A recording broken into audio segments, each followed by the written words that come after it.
लेकिन इस टाइम तक वो मर गया था। अब मरने के बाद में कोई जिंदा तो नहीं हो सकता। ये मजाक उसके लिए बहुत महंगा पड़ा। इस एरिना के अंदर मुझे इस तरीके से तुम्हारे भाई की डेथ की खबर तुम्हें देनी पड़ रही है। तुम्हारे चेहरे के एक्सप्रेशन देखकर मुझे पता चल रहा है तुम कितने ज्यादा दुखी हो। मैं बस तुम्हें थोड़ी सिंपैथी दे सकता हूँ। ये सुनने के साथ ही कुनन काफी गुस्सा हो जाता है। वो चिल्ला कहता है तुम्हारी सिंपैथी की मुझे कोई भी जरूरत नहीं है। अब हमारे बीच की फाइट तो चलेगी जब तक तुम मर नहीं जाते। मैं किसी भी तरीके से तुम्हें खत्म कर दूंगा। ये कहते हुए कुनन अपनी तलवार से सुनन को अटैक करता है। जिस सुनन अपनी हड्डी की मदद से मेडिसिन से ब्लॉक कर लेता है। न केवल उस अटैक को ब्लॉक करता है बल्कि जैसे कुनन की तलवार उस हड्डी के ऊपर टकराती है कुनन की बॉडी बहुत विद्युत से वाइब्रेट करने लगती है। उसके हाथ में से उस तलवार छूट जाती है और दूर जाकर गिर जाती है। ये देखकर कुनन काफी चौंक जाता है। वो कहने लगता है ये क्या हुआ? ये मेरे हाथ में से मेरी तलवार कैसे छूट गई? यहाँ पर तुम किस वेपन का यूज कर रहे हो? सुनियन कहता है मुझे माफ कर दो। तुम मेरे से अपना बदला नहीं ले पाओगे क्योंकि तुम्हारे अंदर इतनी पावर है नहीं। तुम तो अपने हाथ के अंदर अपनी तलवार तक नहीं पकड़ पा रहे। ये सारे कमजोरी के लक्षण है। तुम अपने हाथों को कहीं और यूज कर रहे हो। मैं तुम्हें एक और मौका देता हूँ। जल्दी जाओ अपनी तलवार उठा लो और मुझे दोबारा से अटैक करो। ये सुनने के साथ ही कुनन गुस्सा होते हुए वापस से तलवार के पास में जाता है। तभी सुनन नहीं कहता है मैं तुम्हें ये सब कुछ करने का मौका दे रहा हूँ, बार बार मुझ पर अटैक करने दे रहा हूँ। ये सब कुछ क्या इसलिए है क्योंकि यहाँ पर जितने भी ऑडियंस है मैं उनको बताना चाहता हूँ मेरी स्वॉर्ड स्किल्स कितने शानदार है। अज़ूर एकेडमी का जो सबसे ताकतवर स्टूडेंट्स है वो किस तरह से फाइट करता है। और इसके अलावा मैं यहाँ पर ये भी प्रूफ करना चाहता हूँ कि इस कॉम्पिटिशन के अंदर मुझे जो रैंकिंग दी गई है वो बिल्कुल गलत है। ये कहते सोनियान अपने बोन को एक्टिवेट करने लगता है। उसके अंदर से कल्टिशन एनर्जी बाहर निकलती है। तभी एकदम से वो बोन ट्रांसफॉर्म हो जाती है एक स्वॉर्ड के अंदर। ये देखकर ऑडियंस बैठा हुआ एक बंदा बोलता है ये क्या हो रहा है? इस लड़की के पास में ये किस तरह की हड्डी है? एकदम से ये ट्रांसफॉर्म कैसे हो गई? तभी ये लड़की जो कि अभी कुछ देर पहले इस कॉम्पिटिशन से पास होकर थर्ड राउंड में पहुंच चुकी है ये कहने लगती है मेरे तो सुनने में आया था अज़ूर एकेडमी का सबसे ताकतवर कल्टिवेटर जियांग चैन है, लेकिन अब इस फैट को देखकर तो कुछ और ही लग रहा है। इस लड़की के इतना कहने के साथ ही सुनियन के अटैक शुरू हो जाते हैं। वो जोर से अपने स्वord को इधर उधर घुमाने लगता है जिसके साथ ही चारों तरफ काफी सारे स्लैश वेव्स दिखाई देती है। ये देखकर ये गवर्नर बनने लगता है ये तो काफी शानदार है। अज़ूर एकेडमी से काफी सारे शानदार कल्टिवेटर्स आए। इस लड़की की स्किल्स देखकर मैं पक्के तौर पर कह सकता हूँ कि इस कॉम्पिटिशन के अंदर काफी लंबे टाइम तक टिकने वाला है। गवर्नर के इतना कहने के साथ ही क्वीन बहुत भीतर डर जाता है क्योंकि उसे दिखाई देता है सुनियन के आसपास में एक बहुत बड़ा स्वॉर्ड ऑरा बन गया है। ये देखकर क्वीन कहता है तुम्हारे पास में ये पावर कैसे आई? तुमने अपने आसपास में ये स्वॉर्ड ऑरा कैसे बनाया? ये तुमने किसी भी तरह से बनाया हो मुझे कोई फर्क नहीं पड़ता। मैं भी तुम्हारे सामने हार मानने वाला नहीं हूँ। मैं तुम्हें हरा के रहूंगा। सुनियन कहता है ये सब कुछ उस विश का असर है जो कि तुमने मुझे दिया था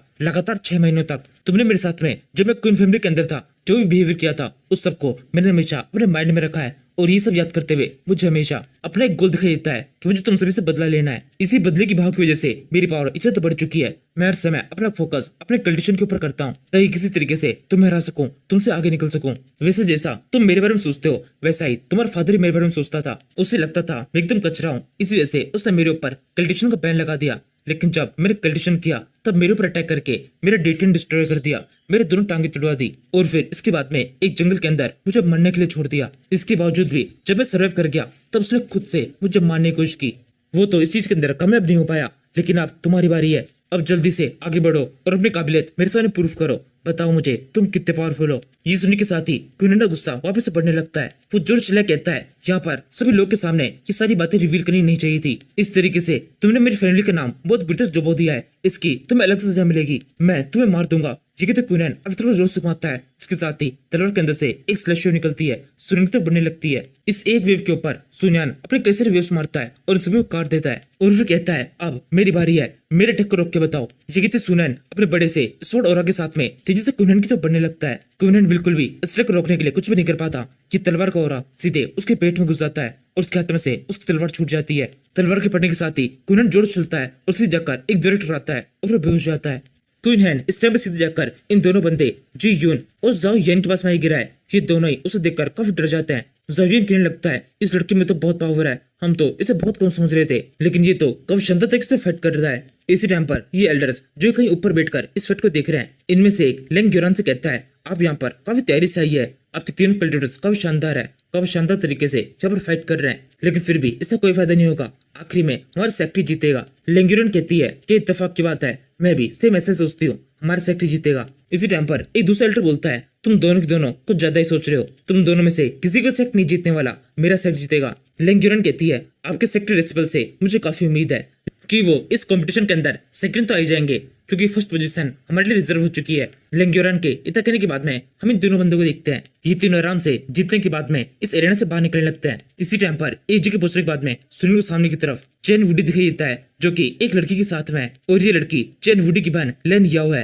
इसे देखने के साथ ही सुनियन काफी चौंक जाता है। उसके चेहरे पर डर साफ दिखाई दे रहा है। इस टाइम पर इस लड़की ने अपने हाथ में तलवार पकड़ रखी है, लेकिन इसके चेहरे के ऊपर कुछ खास एक्सप्रेशन नहीं है। ये बस लगातार सुनियन को देखती रहती है। ये देखकर शीफेंग कहने लगता है सुनियन पहले से इस लड़की को जानता है। वैसे चेन वुडी तुम यहाँ पर कैसे? चेन वुडी कहता है ये मेरी सिस्टर है, मैं यहाँ पर इसी के साथ में आया हूँ। शीफेंग कहता है अच्छा ऐसी बात है, वैसे मेरा नाम चेन शीफेंग है और ये है जियान चेंग। हमने अभी भी एक फाइट खत्म की है, इस वजह से थोड़े थके हुए हैं, इसलिए बात नहीं कर पाएंगे। वैसे आप लोग सुनियन से बात कर सकते हैं, उसके अंदर अभी भी काफी एनर्जी है, लेकिन हम यहाँ से चलते हैं। ये कहते हुए दोनों बंदे चले जाते हैं और इसके साथ ही अब इस लड़की के चेहरे पर गुस्सा दिखाई देना शुरू हो जाता है। चेन वुडी हंसते हुए सुनियन से कहता है सुनियान तुम्हें हमारा सरप्राइज कैसा लगा? हम यहाँ पर तुमसे मिलने के लिए आए हैं। मैंने अभी तुम्हारी फाइट देखी, क्या शानदार तरीके से तुमने उस लड़के क्वीन हैन को हराया। तुम्हें फाइट करते हुए देखकर मेरी बहन ने मुझसे कहा कि वो तुमसे मिलना चाहती है, इसी वजह से मैं उसे यहाँ पर लेके आया हूँ। इसका नाम चेन वुडी। ये कहता है कि तभी वो लड़की सुनियन के ऊपर जो स्ट्राइक कर देती है और कहने लगती है हमसे कह के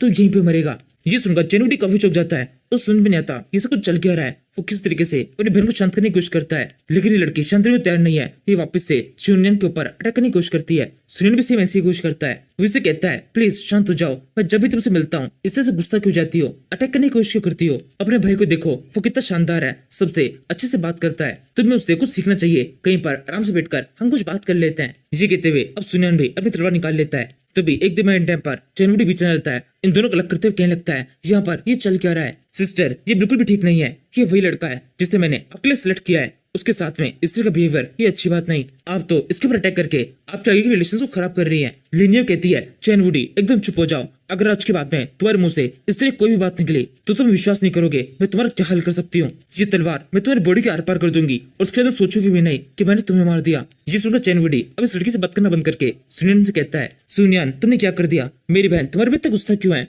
और तुम क्या पहले कभी इससे मिले हो? इस क्वेश्चन को सुनकर सुनियन थोड़ा घबरा जाता है क्योंकि उसे समझ में नहीं आ रहा वो क्या कहे। ये लड़की चेन वुडी की बहन है, अगर सुनियन ने सब कुछ सच बता दिया तो चेन वुडी सुनियन के ऊपर ही गुस्सा हो सकता है, इसलिए सुनियन थोड़ा झूठ बोल देता है। वो इसे कहता है हम कुछ टाइम पहले बीस फॉरेस्ट के अंदर मिले थे, उस टाइम पर हमारे बीच में एक फाइट हुई थी, मैंने अपने ईगल का यूज करके इसे हरा दिया था, तभी से ये मुझसे चिड़ी हुई है। वैसे ये कोई बड़ी बात नहीं है, हम इसको बाद में सुलझा लेंगे। चेन वुडी कहता है तुम झूठ बोल रहे हो, मुझे बात पता चल रही है, अब जल्दी से सच में क्या हुआ था वो बताओ। मुझे ये बताओ तुम दोनों के बीच में फाइट हुई क्यों थी? सुनियन के पास में इस टाइम पर कुछ जवाब नहीं होता। ये देखकर चेन वुडी अपनी बहन से बात करने लगता है। वो उसे कहता है इस लड़की को बिल्कुल गलत समझो, हो सकता है तुम्हारे बीच में कोई भी गलतफहमी हो गई हो, लेकिन प्लीज उसे भूल जाओ। ये लड़का जल्दी ही कल्टिवेशन के मुलेट स्टेज पे पहुंचने वाला है। ये काफी ताकतवर है, तुम्हें पता है इसका कल्टिवेशन लेवल इसकी पावर से हमेशा ही बहुत ज्यादा कम होता है। जब ये केवल एक नॉर्मल सा वॉरियर था तभी इसने स्टारलाइट स्टेज के एक एलिट को हरा दिया था। अब तुम सोचो जब ये मुलेट स्टेज पे पहुंच जाएगा तो इसकी पावर कितनी ज्यादा बढ़ जाएगी, ये कितने ज्यादा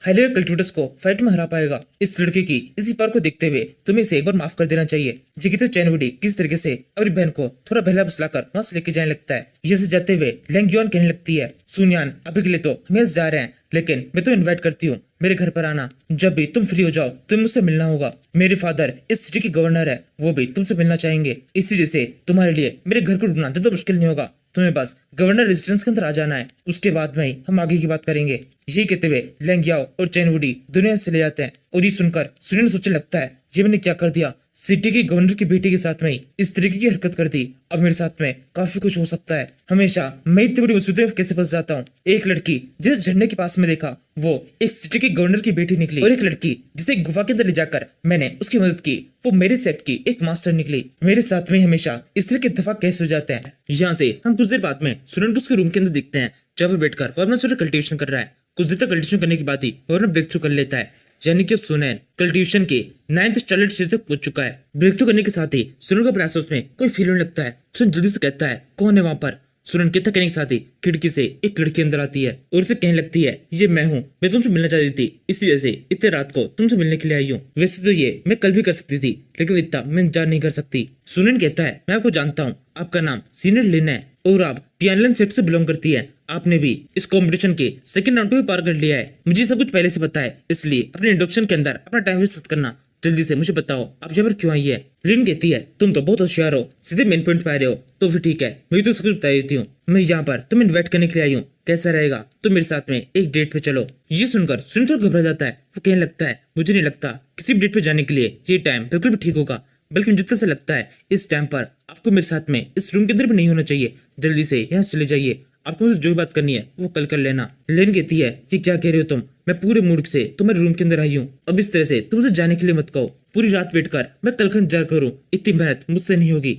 तुम्हारे इंतजार के अंदर आज की पूरी रात पूरी तरह से बोरिंग हो जाएगी। कैसा रहेगा मैं यहीं पर इसी रूम में रुक जाऊं? हम बिना कहीं जाए हुए इस रूम के अंदर ही काफी कुछ कर सकते हैं। अब तुम प्लीज मुझे इसके लिए मना मत करना, क्योंकि तुम पहले ही काफी कुछ स्पॉइल कर चुके हो। ये कहते हुए धीरे धीरे सुनन के काफी पास पहुंच जाती है। सुनन भी इसके जाले फंसने लगता है। तभी एकदम से उसे एहसास होता है ये सब वो क्या कर रहा है। इसके साथ ही सुनैन इसके पेट पर एक जोर से मुक्का मार देता है, जिसके साथ ही इसके मुंह से खून बहता है और ये तेजी से खिड़की से बाहर गिर जाती है। सुनैन से मुक्का खाने के बाद में इस लड़की को काफी बुरा भी लगता है। ये तेजी से कूदते हुए यहाँ से भाग जाती है। दोबारा से सुनैन से लड़ने जब उससे बहस करने के लिए उसके रूम के अंदर नहीं आती। इसी टाइम पर यीलैन सुनैन से कहने लगती है ये तुमने कुछ ज्यादा तो नहीं कर दिया। इस लड़की के पेट में मुक्का मारना कभी मेरे भारी पड़ सकता है। सुनैन कहता है मुझे कोई फर्क नहीं पड़ता, और वैसे भी अगर मैं एकदम सही टाइम पर इसके पेट में मुक्का नहीं मारता तो इसे लगभग मेरे को अपने काबू में कर ही लिया था। मेरे सेंसेस काम करना बंद कर चुके थे। अगर मैं कुछ सेकंड देरी और कर देता तो यहाँ पर एक और दुर्घटना हो सकती थी, जो कि मैं होने नहीं दे सकता। वैसे मुझे एक चीज समझ में नहीं आ रही है, वो लड़की राउलैन यहाँ पर आई क्यों थी? यीलैन कहती है इसका जवाब एकदम आसान है। जैसा कि मैंने तुमसे पहले कहा था, जब एक मेल और फीमेल कल्टिवेटर साथ आते हैं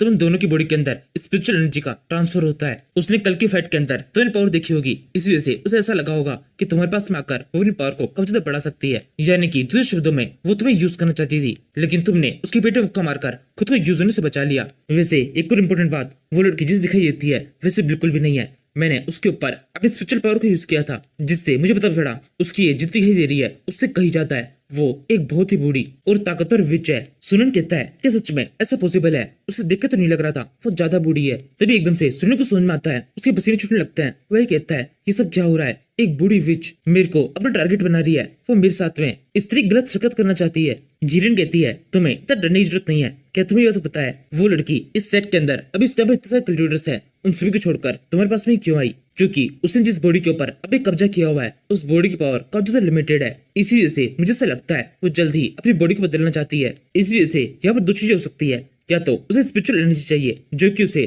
तुम्हारे साथ आने में मिल जाएगी, या फिर उसे तुम्हारी बॉडी चाहिए। अगर उसे यहाँ पर पहली चीज चाहिए थी तो उसका जवाब तो उसे मिल चुका है, वो फिर से तुम्हारे पीछे नहीं आएगी। लेकिन वही अगर दूसरी चीज चाहिए थी तो तुम्हारे ऊपर खतरा भी बना हुआ है, तुम उसके टारगेट पे आ चुके हो। ऐसा हो सकता है वो तुम पर दोबारा से अटैक करके तुम्हारी बॉडी को कब्जा लेने की कोशिश करे, इसलिए अगली बार उसे संभल के रहना। सुनन कहता है ठीक है, मैं राउलैन के ऊपर अब से जितनी नजर रखूंगा उससे दूरी बना के रखूंगा।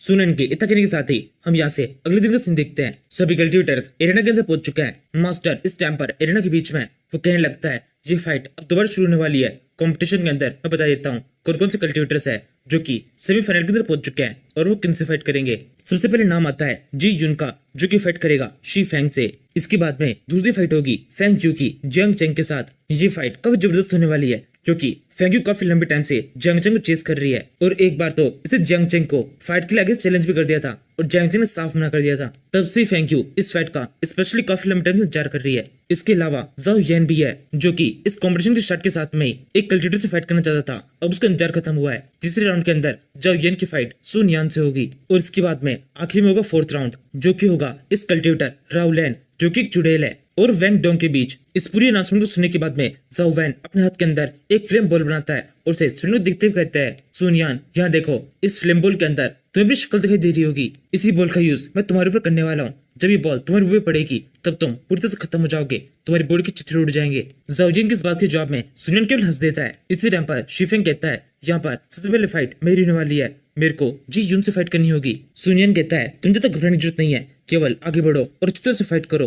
तुम्हें बिल्कुल भी खुद के ऊपर स्ट्रेस लेने की जरूरत नहीं है। तुम सेमीफाइनल तक आ गए, ये भी काफी बड़ी बात है। अगर तुम किसी कारण से इस कंपटीशन के अंदर यहीं भी रुक जाते हो तो भी तुमने अपना रोल तो पूरा कर ही लिया है, फिर भी तुम अपनी तरफ से पूरी कोशिश करना। इस टाइम पर इस मास्टर के दोबारा से आती है। फर्स्ट मैच कल्टिवेटर्स जल्दी से स्टेज के ऊपर आओ, इस एरिना के अंदर तुम्हारी फाइट शुरू करो। इसी के साथ ही ये दोनों कल्टिवेटर एरिना के अंदर पहुंच जाते हैं। एरिना में पहुंचते ही जी यून शीफेंग से कहने लगता है अज़ूरा फॉरेस्ट एकेडमी, तुमसे इतनी उम्मीद नहीं थी कि तुम यहाँ तक इस कॉम्पिटिशन में जीत जाओगे। तुम 3 जने यहाँ पर आए थे और तीनों ही अभी तक टिके हुए हो, ये काबिल तारीफ है। लेकिन अब टाइम हो चुका है तुम लोगों को कम किया जाए। शीफेंग कहता है मैं भी तुम्हारे बारे में एकदम ऐसा सोचता हूँ, लेकिन तुम्हारे और मेरे केस में एक चीज अलग है। तुम्हारे सेट की कल्टिवेटर काफी ज्यादा कमजोर है। तुम्हारे अलावा तुम्हारे सेट कोई भी नहीं है जो कि इस कंपटीशन के सेमीफाइनल तक पहुंच पाया हो। उन सभी की बात में अब तुम्हारी बारी है इस कंपटीशन से बाहर होने की। ये सब कहते हुए शीफेंग किसी तरीके से जीरो डरने की कोशिश करता है, और फिर आगे बढ़कर अपने तलवार से अटैक करता है। इसी टाइम पर शिफेंग नोटिस करता है जियोन के पास में जो तलवार है वो ज्यादा लंबी है। शिफेंग अभी तक जियोन के पास से पहुंच ही नहीं पाता, लेकिन जियोन दूर से ही उसके ऊपर अटैक कर देता है, जिन्हें शिफेंग अपनी तलवार तेजी से ब्लॉक करने लगता है। 2 अटैक को तो वो ब्लॉक करने में कामयाब हो जाता है, लेकिन तीसरे अटैक को वो ब्लॉक नहीं कर पाता। जियोन शिफेंग के पेट में अपनी कोहनी से अटैक कर देता है और फिर इसके तुरंत बाद उसके मुंह पर एक लात मारकर उसे दूर फेंक देता है। इस लात के पड़ने के साथ ही शिफेंग जोर से हवा में घूमने लगता है और बिल्कुल भी खुद तो संभाल नहीं पाता। इस चीज का फायदा उठाकर जियोन दोबारा से शिफेंग की पीठ पर एक लात मार देता है। इसके साथ ही ये फाइट खत्म हो जाती है। शिफेंग उछल के सीधे सेरेना की बाहर ही गिरता है। ये देखकर जियांग चैंग और सुनैन दोनों काफी परेशान हो जाते हैं। जियांग चैंग कहने लगता है इसकी पीठ के ऊपर काफी खतरनाक अटैक हुआ है, मैं अटैक को देख ही कह सकता हूँ। इसकी स्पाइनल कॉर्ड बहुत बुरी तरह से बैंड हो चुकी होगी, हमें जल्दी से इसका इलाज कराना होगा वरना इसके घाव काफी लंबे टाइम तक चल सकते हैं। सुनियन कहता है हाँ तुम बिल्कुल ठीक कह रहे हो। जियोन ने ये बिल्कुल ठीक नहीं किया। इस फाइट को खत्म करने के लिए उसके 2 अटैक्स ही काफी थे, लेकिन उसने केवल शिफेंग को बहुत बुरी तरह से घायल कर देने के लिए उसके ऊपर तीसरा अटैक किया, जो कि बिल्कुल भी ठीक नहीं है। सुनियन की बातें जियोन को उस की तो सुनाई दे रही होती है, लेकिन वो कुछ खास रिएक्ट नहीं करता, बस हंसने लगता है। इसके तुरंत बाद इस मास्टर की आवाज आती है सेकंड फाइट खत्म हो चुकी है, तीसरी फाइट शुरू होने वाली है। फेंग यू और जियांग चैंग जल्दी से एरेना के अंदर आओ। इस मास्टर के इतना कहने के साथ ही ऑडियंस के बीच में इस फाइट के अंदर कौन जीतेगा इस बारे में बातें शुरू हो जाती है, क्योंकि जियांग चैंग और फेंग यू दोनों ही लगभग सेम लेवल के कल्टिवेटर है। रैंकिंग के अंदर भी कुछ खास डिफरेंस नहीं है। यहाँ पर अधिकतर बंदे फेंग यू को सपोर्ट कर रहे होते हैं क्योंकि वो एक लड़की है और शायद से इसका दूसरा कारण वो ताकतवर है, ये भी हो सकता है। इसी टाइम पर फेंग यू इस एरेना के अंदर पहुंच जाती है और कहने लगती है जियांग चैंग इस फाइट का मैंने काफी लंबे टाइम से इंतजार किया है, अब जाकर ये इंतजार पूरा होगा, मैं तुम्हें फाइट में हराऊंगी। जियांग चैंग कहता है जब तुम्हें फाइट शुरू करनी हो तब आगे बढ़ जाना। ये सुनने के साथ ही फेंग यू पूरी तरह में जियांग चैंग तक बढ़ने लगती है, उसके ऊपर कई सारे अटैक करती है, लेकिन ये सारे अटैक जियांग चैंग की स्पीड के सामने बिल्कुल बेकार होते हैं। जियांग चैंग बड़ी सैन्य से स्पीड से डॉज करता हुआ फेंग यू तो बढ़ने लगता है। एक दूसरे के पास पहुंचने के बाद में जब एक दूसरे के ऊपर अटैक करने का मौका आता है तब दोनों केवल एक दूसरे के पास से गुजर जाते हैं, किसी का भी अटैक एक दूसरे के ऊपर हिट नहीं होता। इसके बाद में ये दोबारा से एक दूसरे तक घूमते हैं और तेजी से भगने लगते हैं। इस बार दोनों के अटैक एक दूसरे पे हिट होते हैं, तलवारों से एक दूसरे के अटैक को ब्लॉक करके एक दूसरे पे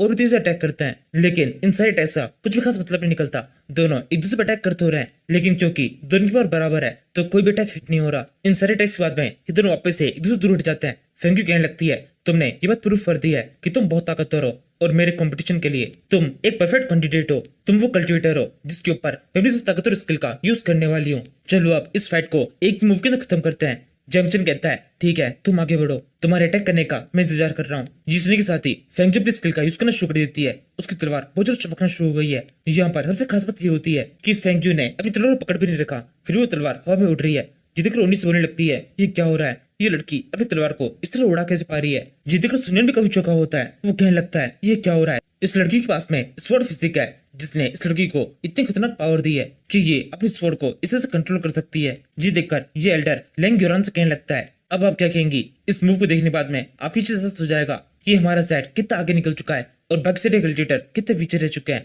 इस फाइट खत्म होने के बाद में यहाँ पर बाकी जितने भी कल्टिवेटर्स है वो सब के सब फेंग यू से काफी डरने लगेंगे। उनसे भी पता चल जाएगा इस कंपटीशन के अंदर किसकी जीत होगी। इसी टाइम पर सुनियन भी स्किल का यूज करना शुरू करता है। उसके पीछे एक बहुत बड़ा स्वॉर्ड और दिखाई देता है। ये देखकर सुनियन कहता है ये तो बिल्कुल वही स्किल है जो किसने मेरे ऊपर यूज की थी, बस इस बार इस स्किल की पावर पहले से काफी बढ़ चुकी है। इसी टाइम पर फेंग यू अपनी तलवार को जोर से घुमा देती है। उसका स्वॉर्ड हो रहा तेजी से जियांग चैंग तक बढ़ने लगता है। इस अटैक के जवाब में जियांग चैंग भी तलवार घुमा देता है, जिसके साथ ही तलवार के अंदर से एक स्लैश वेव निकलती है। इसके तुरंत बाद ये दोनों अटैक एक दूसरे टकरा जाता है और उसके ऊपर बहुत तेज हवा चलने लगती है। एरिना के अंदर एक जोर धमाका हो जाता है, चारों तरफ धूल से होती है, किसी को पता नहीं चलता कि कौन जीता। धूल थोड़ी कम होने पर सब लोगों को दिखाई देता है जियांग चैंग अपनी जगह पर खड़ा हुआ है, वही फेंग यू जमीन पे बैठी हुई है और उसके सामने की तरफ घसीटने के निशान है और उसके चेहरे पर काफी जिद्द एक्सप्रेशन है। फेंग यू कहने लगती है तुमने ये कैसे किया, तुम्हारा ये आखिरी बार मूव मेरे सबसे ताकतवर मूव को किससे रोक सकता है। इसका जो भी कारण हो अभी तो मैंने हार नहीं मानी है, फाइट को कंटिन्यू करते हैं। ये देखकर फेंग यू को मास्टर भी काफी गुस्सा हो रहा होता है। वो जोर से कहता है ऐसा कैसे हो सकता है, फेंग यू कैसे हार सकती है। तभी फेंग यू बोलती है मुझे लगा था तुम्हारी पावर जियोन की बराबर ही है या फिर तुम जियोन से कमजोर निकलोगे, लेकिन अब तुमसे फाइट करने के बाद में मैं पक्के तौर पे कह सकती हूँ तुम्हारी पावर जियोन से कहीं ज्यादा है। तुम्हें देखकर मुझे लगता है तुम एक परफेक्ट कैंडिडेट हो इस कॉम्पिटिशन में जीतने के लिए, इसलिए तुम इस कॉम्पिटिशन में आगे जा सकते हो। मैं हार मान रही हूँ। इस जियांग चैंग उस रेना से बाहर निकलने लगता है। वहां से निकलते हुए कहता है जब मेरी और सुनियन के बीच में फाइट हुई थी तब मेरी हालत तुमसे ज्यादा खराब थी। इसी वजह से इस जगह पर मेरे अलावा भी मुझसे भी ताकतवर एक ही कैंडिडेट है जो कि इस कंपटीशन में जीत सकता है। जियानचेंग ने मुझसे इस तरह से सुनियन की तारीफ सुनकर वहाँ पे जितने भी ग्लैडिएटर्स होते हैं वो सब के सब काफी चौंक जाते हैं, क्योंकि इस कंपटीशन की रैंकिंग के हिसाब से सुनियन की रैंक 29 है। इसलिए यहाँ पे सबको लगता है कि सुनियन बहुत कमजोर है, आसानी से हार जाएगा। इसी टाइम पर इस मास्टर की आवाज आती है, सबके सब अपनी जगह पे बैठ जाइए, यहाँ से हम कुछ टाइम का ब्रेक लेंगे ताकि इस एरिना के ऊपर जो भी डैमेज हुआ है उसे ठीक किया जा सके। जैसे ही ये काम हो जाएगा उसके बाद में फाइट दोबारा शुरू होगी। यहाँ से हम 1 घंटे बाद देखते हैं मास्टर वापस इस जगह पर आता है और कहने लगता है ठीक है, टाइम पूरा हो चुका है, अब हम यहाँ से इस मैच के सेकंड हाफ को शुरू करेंगे। थर्ड फाइट शुरू होती है। इस मास्टर के तक कहने के साथ ही सिंह जोर से चलकर इस एरिना के अंदर आता है और फिर कहने लगता है सुनैन जल्दी से अंदर आओ, मेरे से अब और इंतजार नहीं हो रहा है, अब बस मैं जल्दी से इस फाइट को खत्म कर देना चाहता हूँ। ये सुनकर सुनैन भी बड़े आराम से उस एरिना के अंदर आता है और कहने लगता है तुम इतना गुस्सा क्यों हो रहे हो, एक कल्टिवेटर को थोड़ा शांत स्वभाव का होना चाहिए, तुम्हारी बॉडी के अंदर से जो फायर निकल रही है वो तुम्हें ही जला रही है। सुनैन के जवाब सुनकर ज़ाओ ने गुस्सा और ज्यादा बढ़ जाता है। जोश चिल्ला कहता है अपना मुंह बंद रखो और खुशी बनाओ कि तुम इस कॉम्पिटिशन के अंदर सेमीफाइनल तक टिक गए हो, क्योंकि अब तक तुम्हारी फाइट मुझसे नहीं हुई, अब तुम मेरे सामने आ गए हो तो यहीं पर तुम्हारा सफर खत्म होता है। ये कहते ज़ाओ अपने हाथ के अंदर एक बहुत बड़ा फायरबॉल बनाता है और फिर उसे जोर से सुनैन की तरफ फेंक देता है। सुनैन एकदम एंड टाइम तक इस फायरबॉल से बचने की बिल्कुल कोशिश नहीं करता, वो बस अपनी जगह पर खड़ा रहता है। लेंग्रिन सोचने लगती है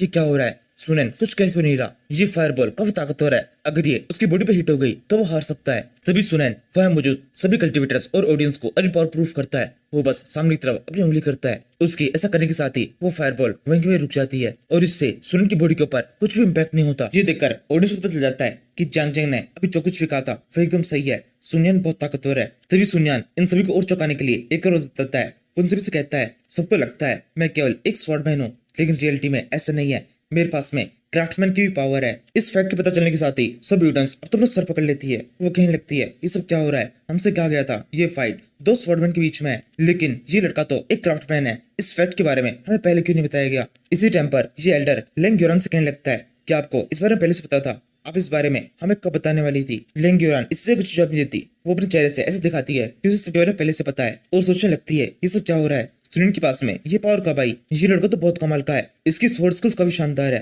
और इसके अलावा ये अपनी क्राफ्टमैन स्किल्स के ऊपर काम कर रहा है। एक साथ दो अलग टाइप की स्किल्स को सीखना किसी भी कल्टिवेटर के लिए आसान नहीं होता है। सुनियन ने ये सीखकर ये प्रूफ कर दिया है कि मैंने जिस चीज के लिए इसे चुना है ये उसके लिए एकदम परफेक्ट है। इसी टाइम पर ज़ाओ यान इस चीज को मानने से एकदम इनकार कर देता है, वो जोर से कहता है नहीं ये नहीं हो सकता, तुम कोई क्राफ्टमैन नहीं हो, तुम तो एक परफेक्ट स्वॉर्डमैन भी नहीं हो, अगर तुम्हारे अंदर इतनी पावर है तो इस अटैक को रोक के बताओ।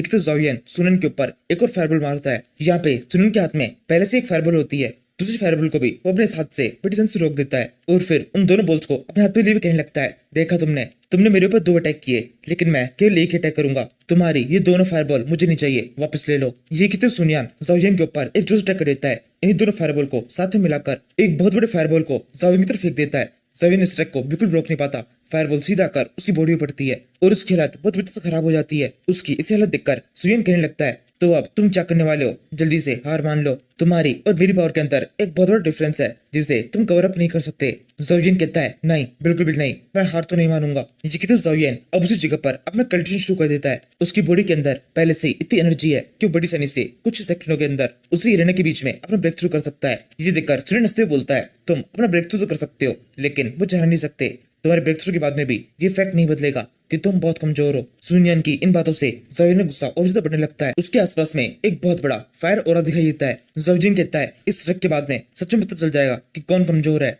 मैं देखता हूँ मेरा अटैक जो तुम्हारे ऊपर पड़ेगा तब तुम कितना बोल पाते हो। ये कहने के साथ ही ये फायर ऑरा और भी ताकतवर होने लगता है। बढ़ते बढ़ते इसने एक फायर बाउंडर का रूप ले लिया है। ऑडियंस जब भी देख रही होती है सुनियन की बातें सुनते हुए कहने लगती है ये लड़का क्या कर रहा है, इस लड़के का ये बिहेवियर हमें बिल्कुल पसंद नहीं आ रहा है। इसी टाइम पर ज़ाओ यान की प्रोसेस पूरी तरह से खत्म हो जाती है। उसके आसपास में जो फायर का बाउंडर होता है ये धीरे धीरे शांत होने लगता है। इसके बाद में ज़ाओ यान यही कहता है सुनियन अब तुम मेरे सामने किस से फाइट करने वाले हो, तुम केवल एक स्टारलाइट स्टेज के मास्टर हो और मैं मूनलाइट स्टेज से पहुंच चुका हूँ। तुम्हें याद है मैं तुमसे कहा था अगर तुमने मेरे सामने घुटने टेकर माफी मांग ली तो मैं तुम्हें जिंदा छोड़ दूंगा। सुनियन कहता है ये सेम ऑफर मैं तुम्हें भी देता हूँ, घुटने टेको और माफी मांग लो। ये सुनने के साथ ही ज़ाओ यान अपने हाथ के अंदर एक फ्लेम थ्रो बना लेता है और फिर उससे कहने लगता है तुम मर के ही मानोगे, तुम जैसों को माफ नहीं किया जा सकता।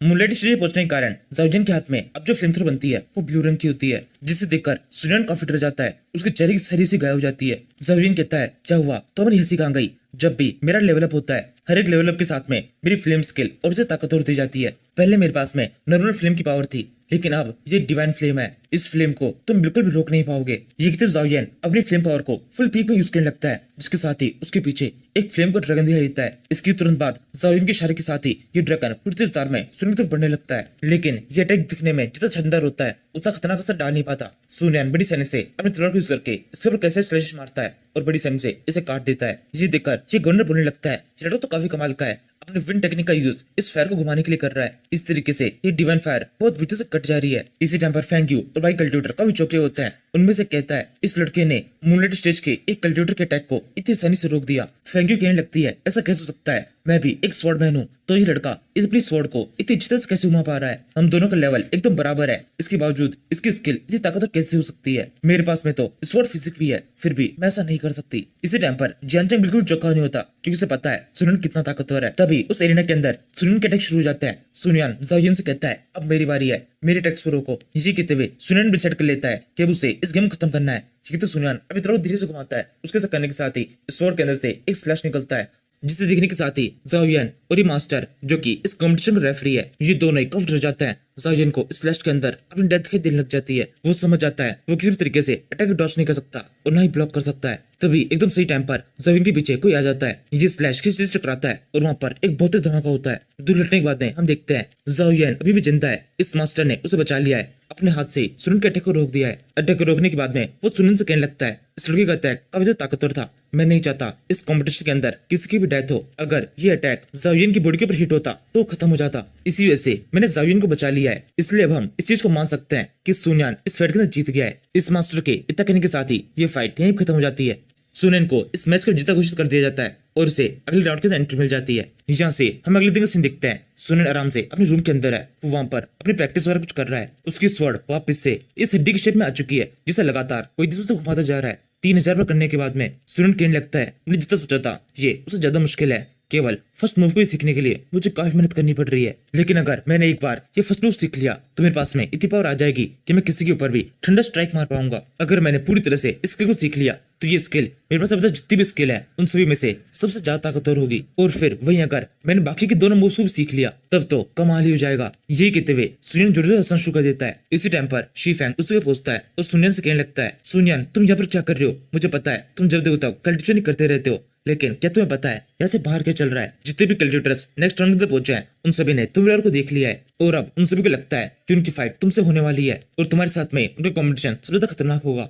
इसी वजह से पूरे शहर के अंदर तुम्हारी बातें चल रही है। तुम्हें पता है जब तुमने उस राउंड को खत्म किया था और उस लड़के ज़ाओ यान को हराया था, उसके बाद में भी एक फाइट हुई थी जिसके अंदर वो लड़की रावलन जीत गई। लेकिन वहां पर जितनी भी ऑडियंस बैठी हुई थी उनमें से किसी का भी ध्यान उस मैच के ऊपर नहीं था। सबके सब लगातार तुम्हारे बारे में सोच रहे थे। कल तक जिस ऑडियंस को लगता था कि तुम फाइट के अंदर बड़ी से हार जाओगे और तुम सेमीफाइनल तक पहुंच गए, यही तुम्हारे लिए एक बहुत बड़ी बात है। अब उन सभी को लगने लगा है कि फाइनल्स के अंदर भी तुम्हारी जीत होगी। ये सुनकर सुनियन हंसने लगता है। शिफंगी बोलता है, तुमने यहाँ पर सबके सामने अपनी एक काफी शानदार इमेज क्रिएट कर ली है और जब तुम इस कंपटीशन को पूरी तरह जीत जाओगे, फर्स्ट नंबर पहुंचोगे, तब तो कमाल हो जाएगा। वैसे अब कंपटीशन का टाइम हो चुका है, हमें जल्दी से निकलना होगा। ये सुनने के साथ ही सुनियन इतने जोश में आ जाता है कि तेजी से उस कंपटीशन में भागना शुरू कर देता है। शिफेंग कहता है, ऐसे कहाँ जा रहे हो, पहले कुछ पहन लो। वैसे तुम्हें पता है तुम्हारी फाइट राव लेन से होने वाली है, जिसे तुम बड़ी जल्दी जीत जाओगे, लेकिन मैं जी यून और जंगचन की फाइट के लिए बहुत ज्यादा एक्साइटेड हूँ, क्योंकि इन दोनों की फाइट एकदम खतरनाक होने वाली है। दोनों ही एकदम सेम लेवल पर है। इन सभी चीजों को ध्यान रखते हुए जब सुनियन इस एरिना के अंदर पहुंचता है तभी उसे पता चलता है ये लड़की रावलन यहाँ से लापता हो चुकी है। वही दूसरी तरफ ज़ाओ यान जिसकी सुनियन से फाइट हुई थी वो अपने रूम के अंदर मराया हुआ पाया गया है। चेनवुडी ने सुनियन और शीफेंग को ये सारी खबर लाके दी है। इससे ये दोनों काफी चौंके हुए हैं। इनका भी विश्वास नहीं होता कि इनके सेट के अंदर ऐसा कुछ हो गया है। चेनवुडी कहता है, मैं जो कुछ भी कह रहा हूँ वो एकदम सही है। ये सुनकर सुनियन सोचने लगता है, मैंने जो सोचा था ये सब कुछ बिल्कुल वैसे ही हो रहा है। अच्छा हुआ ये लैन ने मुझे जिस तरह से आगाह कर दिया था, वरना ये लड़की रावलन तो पहले मेरे पास में आई थी, मेरी बॉडी से स्पेशल एनर्जी को अपनी बॉडी के अंदर लेना चाहती थी। अच्छा हुआ मैंने सब मना कर दिया और फिर वहां से भगा दिया, वरना अब ये मेरे लिए प्रॉब्लम्स क्रिएट कर रही होती। हो सकता है उस कैलकुलेटर की जगह मैं मारा गया होता। सुनियन सब कुछ सोच रहा होता है। इसी टाइम पर इस मस्टर की हो जाती है। अब क्योंकि ये फाइट सुनियन और रावलन के बीच में होने वाली थी, इसी वजह से इस फाइट को डिस्क्वालीफाई किया जाता है। रावलन के यहाँ पर ना होने के कारण सुनियन को डायरेक्टली अगले राउंड के अंदर भेजा जाता है। अब यहाँ से सेकंड मैच शुरू होगा जिसके अंदर फाइट होगी जी यान और जियान चैंग के बीच में। इन दोनों में से जो कुछ भी जीतेगा वो सब के सब अगले राउंड के अंदर जाएंगे और फिर फाइनली उन दोनों की फाइट होगी। इसलिए तुम दोनों अपना पूरा जोर लगाना। इस मास्टर के इतना कहने के साथ ही जी यून और जांग चैन दोनों ही इस एरिना के अंदर आ जाते हैं। दोनों के बीच में फाइट शुरू हो जाती है। दोनों एक दूसरे पर अटैक करते हैं, लेकिन अभी अटैक से कुछ का असर नहीं हो रहा है। सुनियान इन अटैक से देख सोचने लगता है ये दोनों ही एक दूसरे कंपटीशन के लिए काफी शानदार है। दोनों का कल्टीवेशन लेवल एकदम बराबर का है, लेकिन कल्टीवेशन करने का जो तरीका है वो एकदम अलग है। दोनों ने अलग अलग तरीके के स्किल्स को सीखा है। जीयून के पास में जो कल्टीवेशन स्किल है वो सारी एकदम प्लेन है। उसने इन सभी स्किल्स को काफी अच्छे से सीखा है, सभी के अंदर अपना पूरा जोर लगाया है और जीयून की हर एक स्किल उसकी बीपी पहुंच चुकी है। लेकिन वहीं जियांग चेन के केस में ऐसा बिल्कुल भी नहीं है। उसने काफी सारी स्किल सीख ली है, वो एक काफी अच्छा स्वॉर्डमैन है और इसके अलावा अपनी बॉडी को भी काफी अच्छी तरह मूव कर पाता है। लेकिन फिर भी जीयून काफी पावरफुल है। इन सभी पॉइंट्स को देखकर मैं कह सकता हूँ जीयून के पास में जीतने के चांसेस ज्यादा है। जीयून अक्सर ही अपनी फाइट के अंदर ज्यादातर डिफेंस का यूज करता है और एकदम सही टाइम आने पर ही अपने ओपोनेंट पर अटैक करता है। इसी से जियांग चेन को कब तक खतरा हो सकता है सुनियान ये सोच रहा होता है। इसी टाइम पर जीयून इन सारे पॉइंट्स के ऊपर अमल कर देता है। वो जोर से अपने तलवार के ऊपर कुछ कल्टीवेशन पावर यूज करके उसे चमकाते हुए उसे जियांग चेन को अटैक कर देता है, जिसके साथ ही ये फाइट खत्म हो जाती है। तलवार जियांग चेन की बॉडी को टच होती भी नहीं है। उससे पहले ही मस्त चला कहने लगता है जियांग चेन इस फाइट के अंदर हार चुका है। दूसरी तरफ जीयून की इस फाइट के अंदर जीत हो गई है। टिनहान अकेडमी अभी भी इस फाइट के अंदर बना हुआ है। ये सुनकर सुनने सोचने लगता है ये तो काफी शानदार रहा। वैसे तो मुझे पता था मेरी फाइट इस कंपटीशन के अंदर किससे हो सकती है। इसी टाइम पर ऑडियंस के अंदर जितने बंदे होते हैं वो सबके सब काफी ज्यादा खुश हो जाते हैं, क्योंकि इस फाइट के अंदर अधिकतर बंदे जीयून के सपोर्ट कर रहे होते हैं। सबको पता है जीयून कितना ताकतवर है। यहाँ पर अपने पावर के साथ साथ में अपने रैंकिंग के अंदर भी जीयून काफी आगे है। इसी वजह से उसको यहाँ पर काफी ज्यादा प्रॉफिट मिल रहा है। सभी लोग पूरी तरह से आगे बढ़कर उसे सपोर्ट कर रहे हैं। इसी टाइम पर जीयून उसी के बैठ जाता है और कुछ कल्टीवेशन वगैरह करने लगता है। उसकी बॉडी के आसपास पे काफी ज्यादा कल्टीवेशन एनर्जी दिखाई देने लगती है। ये देखकर सुनियन कहता है ये लड़का कर क्या रहा है, ये यहीं पे बैठकर अपना ब्रेक थ्रू करने वाला है। इसकी बॉडी के अंदर से जो एनर्जी निकल रही है उसे देखकर ऐसा लग रहा है जिससे यहाँ पर एनर्जी का वोटर्स बन चुका है। इसी टाइम पर ऑडियंस का एक दूसरा बंदा बोलने लगता है ये लड़का जीयून काफी कमाल का है। इसने जिस तरीके से अभी इस लड़के जियांग चेन को हराया और भी जिस तरीके से अपना कल्टीवेशन कर रहा है उसे देखकर हम सब कह सकते हैं ये पूरी तरीके से इस काबिल है कि इस कॉम्पिटिशन के अंदर फर्स्ट रैंक पर अपनी जगह बना पाए। और रही बात उस लड़के सुनैन की, तो उसने भी इस कंपटीशन के अंदर अभी तक टिके रहकर अपनी जगह काफी ज्यादा अच्छी कर ली है। इस कंपटीशन के अंदर उसकी शुरुआत के अंदर रैंक 29 थी, लेकिन इसके बावजूद भी वो अभी तक इस कंपटीशन में टिका हुआ है। उसने लास्ट जाओयन को फाइट के अंदर हरा दिया था और वहीं अगर राहुलन के साथ में भी उसकी फाइट होती तो मैक्सिमम चांसेस थे कि वो लड़का ही इस फाइट के अंदर जीत जाता। लेकिन फिर भी इसके काफी कम चांसेस है कि ये लड़का जीवन के खिलाफ जीत पाएगा। वैसे अगली फाइट इन दोनों के बीच में होने वाली है। सभी सवालों के जवाब इस फाइट के एंड में मिल जाएंगे। इसी टाइम पर चैनवुडी काफी गुस्सा आ रहा होता है। ये जोर से अपनी बहन से कहने लगता है ये लड़का बिल्कुल ठीक नहीं कर रहा है। एक फाइट खत्म होने के बाद में इस तरीके से अपना ब्रेक थ्रू करना ये सही नहीं है। सुनियान से इसकी फाइट होने वाली है। ब्रेक थ्रू करने के बाद में इसकी बार काफी बढ़ जाएगी। ये सुनियान से काफी ज्यादा आगे निकल जाएगा। ये फाइट दो सेम लेवल के कल्टीवेशन के बीच में शुरू होनी चाहिए थी। चैनवुडी की बहन कहती है तुम्हें इतना गुस्सा नहीं जरूरत नहीं है। वैसे भी इससे कोई फर्क नहीं पड़ता कि लड़का कितना ताकतवर बन जाता है। इन दी एंड इसकी फाइट सुनियान के साथ में होने वाली है। सुनियान बहुत ताकतवर है, वो जरूर से इसके सामने कोई ना कोई तरीका निकाल लेगा और इससे भी जीत जाएगा। चैनवुडी कहता है क्या बात है, आप तो उस लड़के सुनियान की काफी तरफदारी करने लगी है। आपको पता चल चुका है वो लड़का कितना ताकतवर है और किस तरीके से फाइट को अपने खिलाफ मोड़ सकता है। आपकी तरह ही मुझे भी सुनियान की ओर पूरा भरोसा है, वो इस फाइट के अंदर जरूर से कुछ कमाल करेगा। चैनवुडी की बहन कहती है तुम्हें इतना भरोसा है, चलो देखते हैं ये लड़का सुनियान तुम्हारे भरोसे को कहाँ तक टिका पाता है। इसी टाइम पर शी फेंग जो कि जीवन का ब्रेक थ्रू देख रहा है वो इसे देखकर सुनियन से कहने लगता है सुनैन अब तुम्हें भी अपने प्रोसेस शुरू कर देनी चाहिए। अगर ये लड़का यहाँ बैठकर अपना कल्टीवेशन करके अपना ब्रेक थ्रू कर सकता है तो तुम भी कर सकते हो।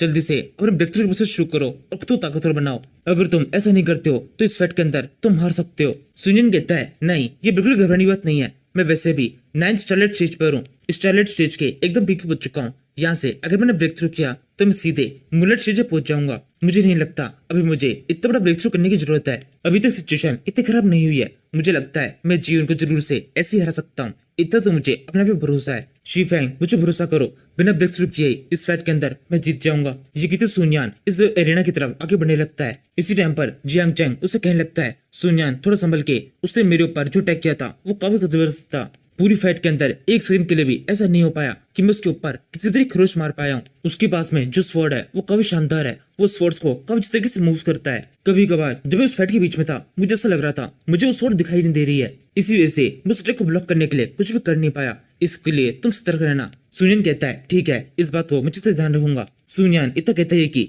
जीवन की कल्टीवेशन पूरी हो जाती है। ये तुरंत ही इस रेडे के अंदर वापस आ जाता है और कहने लगता है सुनियान जल्दी से आगे बढ़ो, फाइट को शुरू करते हैं। जी यून से ये सुनने के साथ ही जितनी भी ऑडियंस होती है वो एकदम पागल हो जाती है। वो सबके साथ जरूर चलाना शुरू कर देता है। इस फाइट के अंदर जी यून जीतेगा, इन्हीं ऑडियंस के बीच में कुछ ऐसी ऑडियंस भी होती है जो कि सुनियन को सपोर्ट कर रही है। वो चिल्ला कहता है, सुनियान आगे बढ़ो और इन सभी को बता दो तुम कितने पावरफुल हो। इसी टाइम पर यहाँ पे कुछ लड़कियां भी होती है जो कि अभी भी जीवन के पीछे पड़ी हुई है। इनमें से एक चिल्ला कहती है, जीवन तुम बहुत शानदार हो, बहुत हैंडसम हो, कैसा रहेगा इस फाइट खत्म होने के बाद में हम कुछ टाइम साथ में बिताएं। इसी टाइम पर सुनियान इन सारी बातों को इग्नोर करते हुए सीधे सीधे इस एरिना के अंदर आता है और फिर कहता है, जीयून कैसा रहेगा इस फाइट को हम थोड़ा अलग तरीके से करें। मैं तुम्हारे साथ में एक फिस्ट फाइट करना चाहता हूँ, यानी कि फाइट के अंदर हमें से कोई भी किसी भी तरह की वेपन का यूज नहीं करेगा। सुनियन से सुनकर जीयून पहले तो काफी चौंक जाता है और फिर एकदम से खुश तो बोलता है, तुम जानते भी हो तुम क्या कह रहे हो, मैं एक मार्शल आर्ट एक्सपर्ट हूँ। एक मार्शल आर्ट एक्सपर्ट से तुम एक फाइट के अंदर केवल हाथों से लड़ने की कह रहे हो, तुम जानते हो ना इससे तुम्हें नुकसान होगा।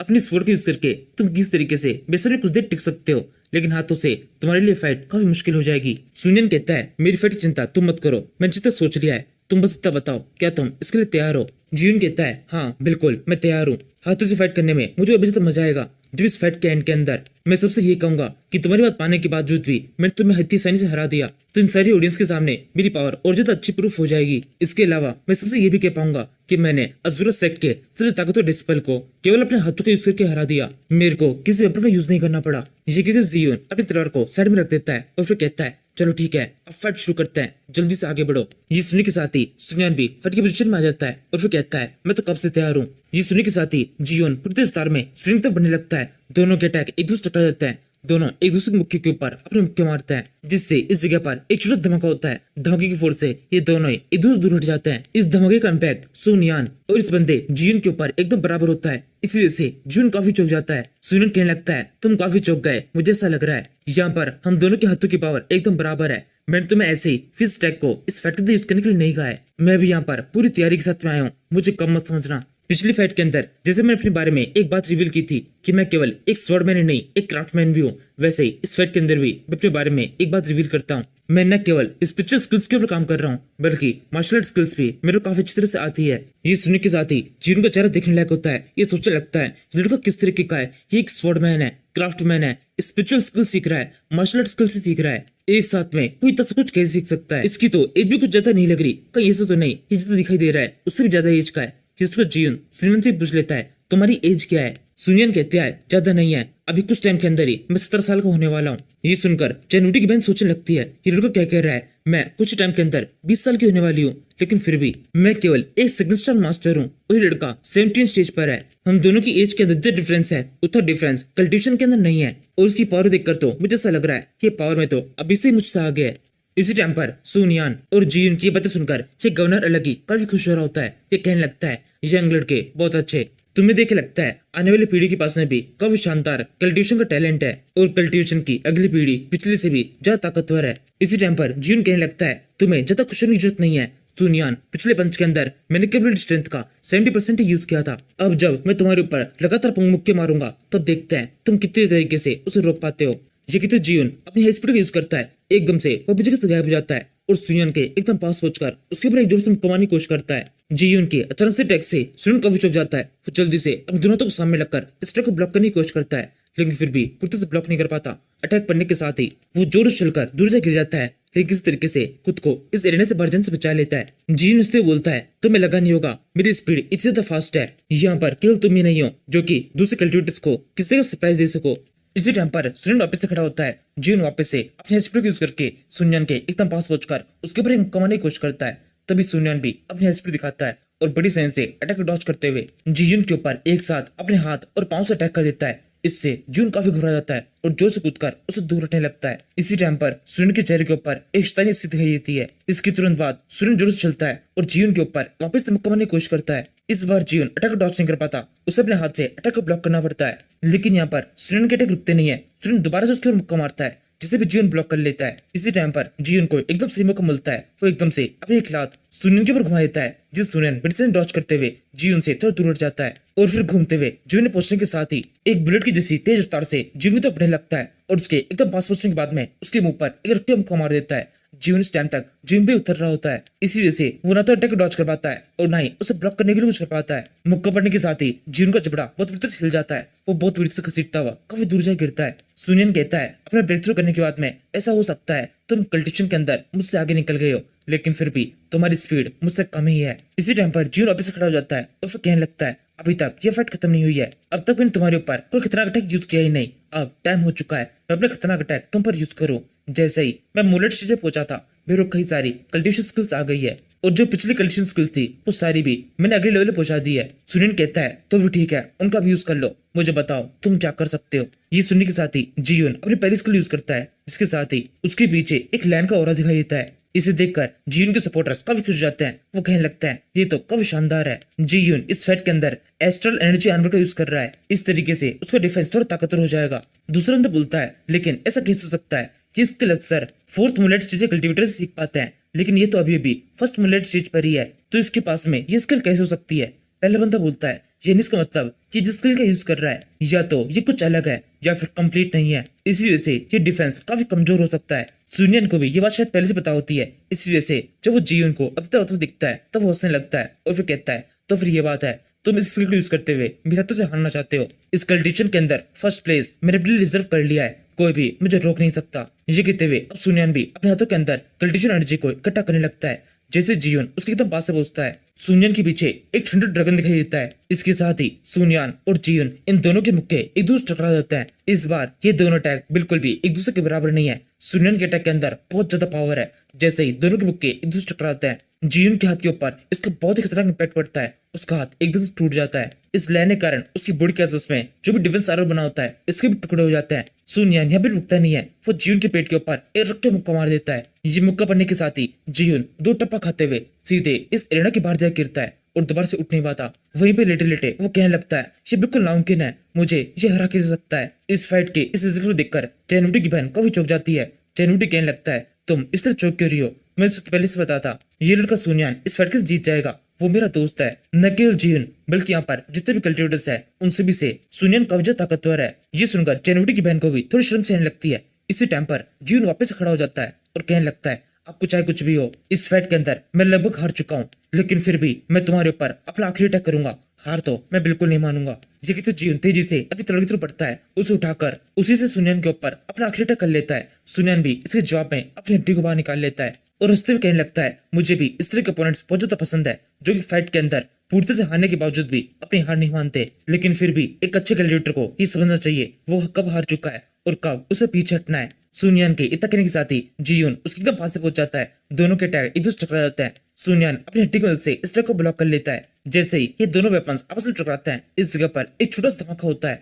यहाँ पे सुनियन के पास में जो हड्डी है वो ज्यादा ताकतवर है और जीवन के पास में जो तलवार है उसके अंदर इतनी पावर नहीं है कि वो इस अटैक को पूरी सर्वाइव कर पाए। इस धमाके के साथ ही जीवन जोर से में चल जाता है, वो बिल्कुल भी खुद को संभाल नहीं पाता और सीधे जाकर एक दीवार में घुस जाता है और फिर एकदम जोर से जीवन पे गिरता है। जीवन के इस तरह जीवन पे गिरने की आवाज एकदम जरा सी होती है, लेकिन फिर भी सब जगह पर एकदम सन्नाट होता है, इसी वजह से यह चारों तरफ गूंज जाती है। ऑडियंस के अंदर सभी बंदे एकदम सांस रोककर इस सीन को देख रहे होते हैं। इसी टाइम पर गवर्नर तालिब जते हुए खड़ा होता है और कहने लगता है क्या बात है, ये लड़का तो बहुत कमाल का है, इसके पास में जो स्किल्स है वो काफी शानदार है, इसके पूरे सेट को इसके ऊपर बहुत ज्यादा गर्व होना चाहिए। ये सुनने के साथ ही इस जगह पर ये जितना भी सन्नाटा होता है ये एकदम से गायब हो जाता है। सभी ऑडियंस जोर से चिल्लाना शुरू कर देती है, सब तरफ सुनियन का नाम गूंजने लगता है। शीफेंग खुश होते बोलता है क्या बात है सुनियन, तुमने कर दिखाया, तुम जीत गए। जियान चेंग खुश होते बोलता है आखिरकार ये फाइट खत्म हुई, इस कॉम्पिटिशन के अंदर हमारा सेट जीत चुका है। तभी एकदम से गवर्नर जिस जगह पे खड़ा होता है उस जगह से एकदम गाय से गायब होकर सुनियन के एकदम सामने पहुंच जाता है। इस गवर्नर को देखने के साथ ही सुनियन तुरंत ही इसके सामने अपना सर झुकाने लगता है। गवर्नर कहता है लड़के तुमने मुझे बहुत ज्यादा इम्प्रेस किया है, तुम्हारा नाम सुनियन है ना, आज की फाइट के अंदर जो तुम्हारी परफॉर्मेंस थी वो काबिल तारीफ थी। मैं टियानन सिटी का गवर्नर यहाँ पर सबके सामने ये अनाउंस करता हूँ इस कंपटीशन के अंदर जितने भी कल्टिवेटर्स आए थे उन सभी में से सुनियन सबसे ज्यादा ताकतवर है। इसी ताकत के साथ में सुनियन ने इस पूरे कंपटीशन को जीत लिया है। सुनियन ही हमारा आज का चैंपियन है। गवर्नर के इतना कहने के साथ ही अब चारों तरफ चैंपियन सुनियन के नारे गूंजने लगते हैं। गवर्नर रही कहता है तुम्हारी इस शानदार परफॉर्मेंस को देखते हुए मैं तुम्हें अपनी तरफ से एक और एक्स्ट्रा गिफ्ट देना चाहता हूँ, क्योंकि तुमने इस कंपटीशन को इतनी अच्छी तरह जीता है, इसलिए मेरी तरफ से इस टोकन को एक्सेप्ट करो। ये मिस्ट्री ऑफ डिफेंस का टोकन है, इस टोकन की मदद से तुम मिस्ट्री ऑफ डिफेंस को ज्वाइन कर सकते हो। ये सुनकर ऑडियंस बैठा हुआ ये बंदा बोलता है ये क्या हो रहा है। गवर्नर कभी भी मिनिस्ट्री ऑफ डिफेंस के अंदर किसी भी स्टारलाइट स्ट्रेटेजिक कल्टीवेटर को शामिल नहीं करते हैं। कल्टीवेटर का लेवल कम से कम मूनलाइट स्ट्रेटेजी में तो होना ही चाहिए। इस लड़के को शामिल करके ये लड़का अब तक का मिनिस्ट्री ऑफ डिफेंस में शामिल होने वाला सबसे कम लेवल का कल्टीवेटर बन चुका है। इसी टाइम पर सुनियान इस रेस्पेक्ट के लिए इस गवर्नर को थैंक यू वगैरह कुछ कहने लगता है। गवर्नर रही कहता है, इसके अलावा तुम्हें जितने भी रिवॉर्ड मिलने वाले थे वो सारे तो तुम्हें मिल ही जाएंगे। जल्दी ही तुम्हारी कल्टीवेशन की बुक और तुम्हारा स्पेशल वेपन गोल्ड क्रिस्टल तुम्हारे पास में पहुंच जाएगा। और जो फर्स्ट प्राइज मिलने वाला था मेरी गाइडेंस, वो भी तुम्हें जल्दी मिलने वाली है। यकीन मानो मेरी गाइडेंस से तुम्हें बहुत फायदा होगा। इस टाइम पर दूर से इस मास्टर की आवाज आती है। अज़ूरा फॉरेस्ट एकेडमी ने इस कंपटीशन को जीत चुका है। इस बार की विनर है अज़ूरा फॉरेस्ट एकेडमी। लेंग यूरान, आपको भी कांग्रेट्स। आपका सेक्ट इस फाइट के अंदर फाइनली जीत चुका है। आपके सेक्ट ने फाइनली प्रूफ कर दिया है, भले ही लेट ही सही, लेकिन आपके सेक्ट अब धीरे धीरे काफी आगे आ रहा है। जिस सुनकर लेंग यूरान भी काफी खुश होने लगती है। और इसी के साथ में ये एपिसोड ये खत्म हो जाता है। यहाँ पर इस एरिना के अंदर काफी लंबे टाइम तक हर कोई एक दूसरे को कंग्रेचुलेट कर रहा होता है, जिसके बाद में धीरे धीरे करके सभी लोग यहाँ से जाने लगते हैं।